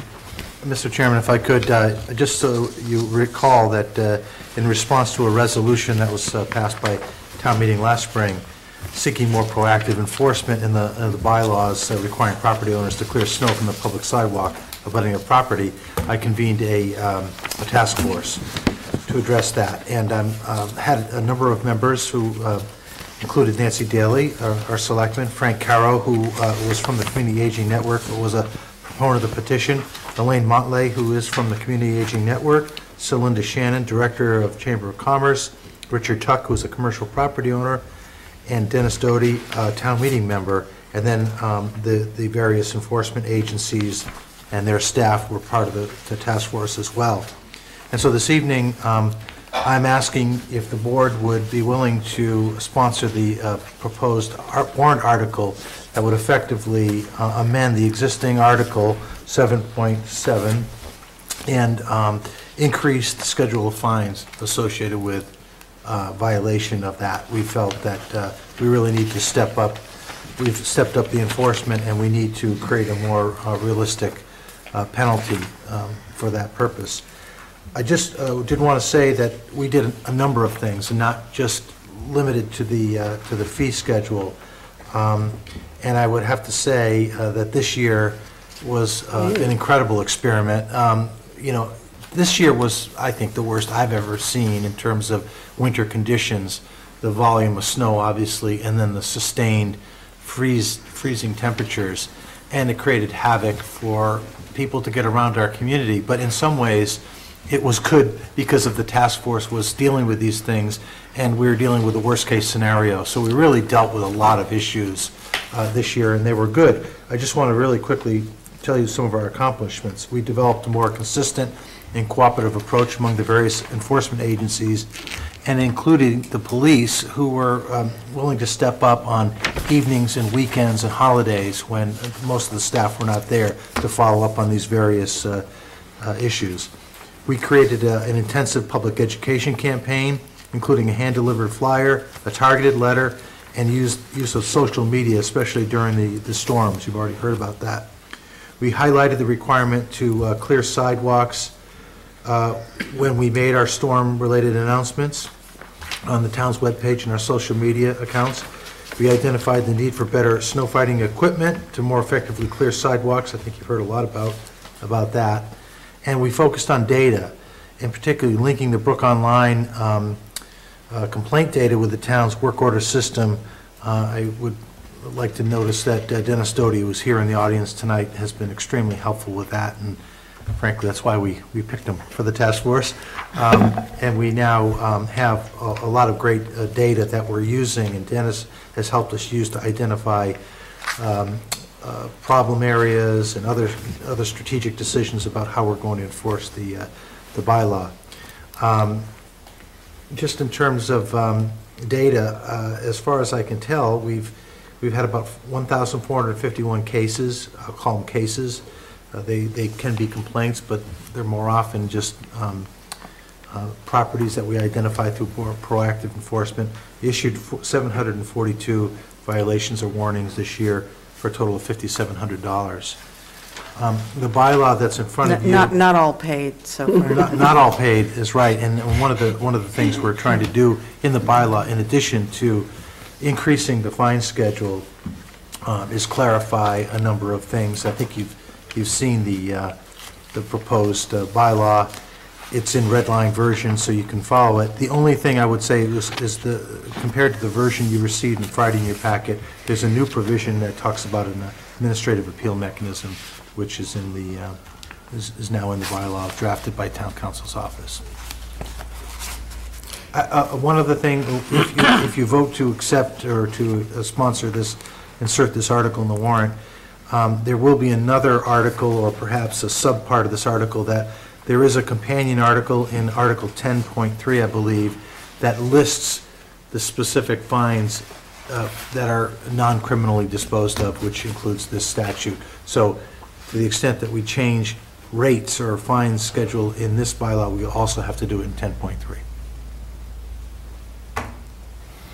So my unscientific casual observation after this period of extreme snow is, for every 2 calls I get about people who haven't removed the snow from their sidewalk, I get 1 call from someone who's been fined and thinks it's unfair. We did our task force, and I'd like the commissioner to say a couple words, because his department, of course, was very important in this. But we did step up enforcement this year in the commercial areas. I know you did, but my point is that there are occasionally, and just occasionally, because most of the time the fine is justified, but there are occasionally situations where it is just not feasible to remove the snow from that's been piled up by, town plows or state highway plows, and where the particular layout of the property just makes it unfeasible. Well, and the commissioner can say something about that, because he does have some leeway within this to, to not enforce in situations where it's impossible. That's what I want to talk about, because I don't want this too draconian. Yeah, but I do want to say that all the departments really stepped up a little bit, both in the education effort. I know the police department went around in some of their sections. We're divided into sections, DPW, police, health, and the building have different sections of town. And so in addition to our notices, I know the police on their section went around knocking on doors at one point to alert people. I mean, basically, one of our concerns was that there are a number of people, because the town does do some sidewalk plowing as much as they can in the commercial areas. I've actually talked to merchants who said, I'd say to somebody lean in their doorway when I hit a slippery part of the sidewalk and said, hey, your sidewalk's pretty slippery out here. And they'd say to me, oh, the town does that. And, I would say, no, under the bylaw, you're responsible. But this is what, that was part of the word we were trying to get out to people is, you are responsible, even if the town comes along, and before the town gets there, and after the town's gone, if it ices up again, you have to throw some salt down. You can't just say, I'm not going to do that. But Andy can talk a little bit, and I think that this was kind of a tough test this year, but I think things would have been a lot worse had we not really tried to mobilize around this issue this year. Yeah, and, this was the extreme this year, and I think the part of this bylaw change that's very important is under section 776, where it talks about the manner of enforcement, and there's the use of discretion when levying fines that's been placed in the language there, including the issuance of warnings. And in a severe year like we had this year, it was absolutely necessary for us to pile up a lot of snow on the corners of intersections as we cleared the intersections. And when we do that, it makes an impassable mountain for folks that are trying to clear their sidewalks that live on that corner. We realize that, and we tried to get our inspectors to use a little bit of discretion. Occasionally, a few slipped by and warnings or citations were issued, but I will tell you that there have some that have been appealed and wavered at the same time, because we take it as our responsibility to remove those piles of snow that are placed on the intersection corners as well. It's just that we can't get to them as quickly as we'd like to get to them. So the whole thing about discretion, I think, is very important. I think all of the enforcement agencies see and understand that. That doesn't mean that as we step up enforcement of this bylaw in what we would call a normal year, that's going to happen, but I think in a year such as this, it had to happen. Yeah, I want to also say that Frank Caro's CAN group, BCAN, has been out the last couple of years. They have people that go out and kind of patrol around a little bit on foot and say where the problem areas are. And Dennis, who was here tonight, who was very good at the data stuff, was able to generate a list of the particular properties that are chronic offenders. And I know the health department, I don't know about the other departments, but the health department very much in their section was trying to key in on some of these properties that had been identified on Dennis's list. And well, it was part of the original design of this ordinance that the health department and the police department have the majority of the commercial areas, and it was done purposely because those were the two prime enforcement agencies that could get out there quickly in the commercial areas. The Public Works Department, even post-storm, are very busy clearing snow, so it wasn't possible for us to mobilize a lot of inspectors in the commercial areas. Hence, the Public Works Department was assigned the areas of South Brookline where the problem is I won't say non-existent, but less existent. So it was done that way purposely, and I think that this year it worked much better. I think because of the workings of the task force, police really stepped up. Health has always been stepping to the plate. And building really stepped up as well. You can see that by the numbers that Mr. Kleckner read off to you that I think it's really worked this year. And I'm actually kind of looking forward to seeing what happens next year as we roll into the second year of this. So, to follow up a little bit on Selectman Goldstein's comment about his people who said they were unhappy about fines, I know now there is a provision for a ticket appeal hearing. Have you... That's in the new bylaw. Right. Under the old one, the people that got the tickets this year, there's been a little consternation about how to handle them because technically under the old bylaw, they have to go over the court. Well, that was my question. We're providing in the future, but what are we doing now? I've been handling those cases myself. So people can come to you directly? There's a provision in the existing bylaw for a waiver. I'm not sure it was intended to be an appeal process, but we've used it. And I think, it gives you an opportunity. But I think that health and building are sitting on a bunch of appeals and haven't done anything with them. So we're trying to figure that out and make sure, if people did appeal that, because most of the people that appealed haven't paid their fines. Yeah. So we're trying to figure out some way to handle those without having the people at the courthouse kind of go crazy as they get. Well, I guess then a sort of a follow-up for the bylaw that we're discussing adopting.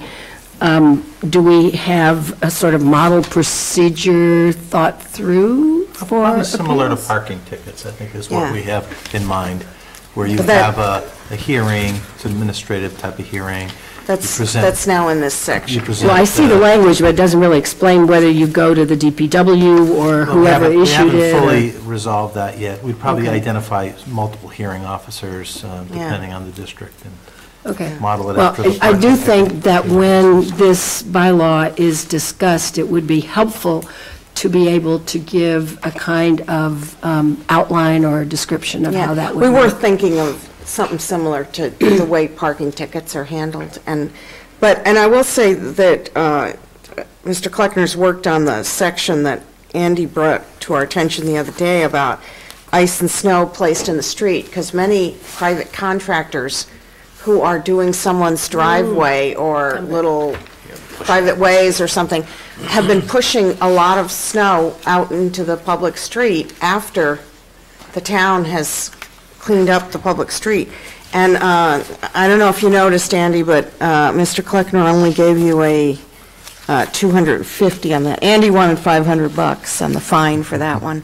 He wanted major punishment. Or, just drawing and quartering of the contractors. Well, can I point out the opposite of that is when you clear your driveway and the DPW comes by and blocks it? Yes. They don't get a ticket. Don't clear it too soon. I know it's not done intentionally. Yeah.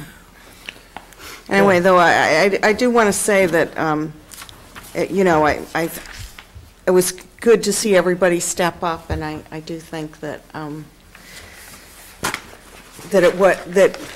it's it's hard to, everything, it was so difficult to get around this year. It's hard to appreciate what value the stepped-up enforcement effort may have had, but I do think it did have a good value. One follow-up that we've already looked into is once all these provisions and conditions are set, we're going to print new tickets and make sure that all the information is on the ticket. Very helpful. So when folks get a ticket, they know exactly what to do and how to handle it. That's a great idea. Good. Well, thanks to the task force that worked on this. I was going to say, who had a very real experience, real time. Yes. Not something we would have wished for you, but... And without further ado, I move that we authorize a warrant article submitted to the annual town meeting, strengthening the sidewalk snow removal bylaw in the language provided for in our, it's actually not the one in our package, right? No, it's the one we got tonight. Presented at the table tonight. 11-5, well, starts on 11-6. 11-5, 11-6, which is on our table, not in our package.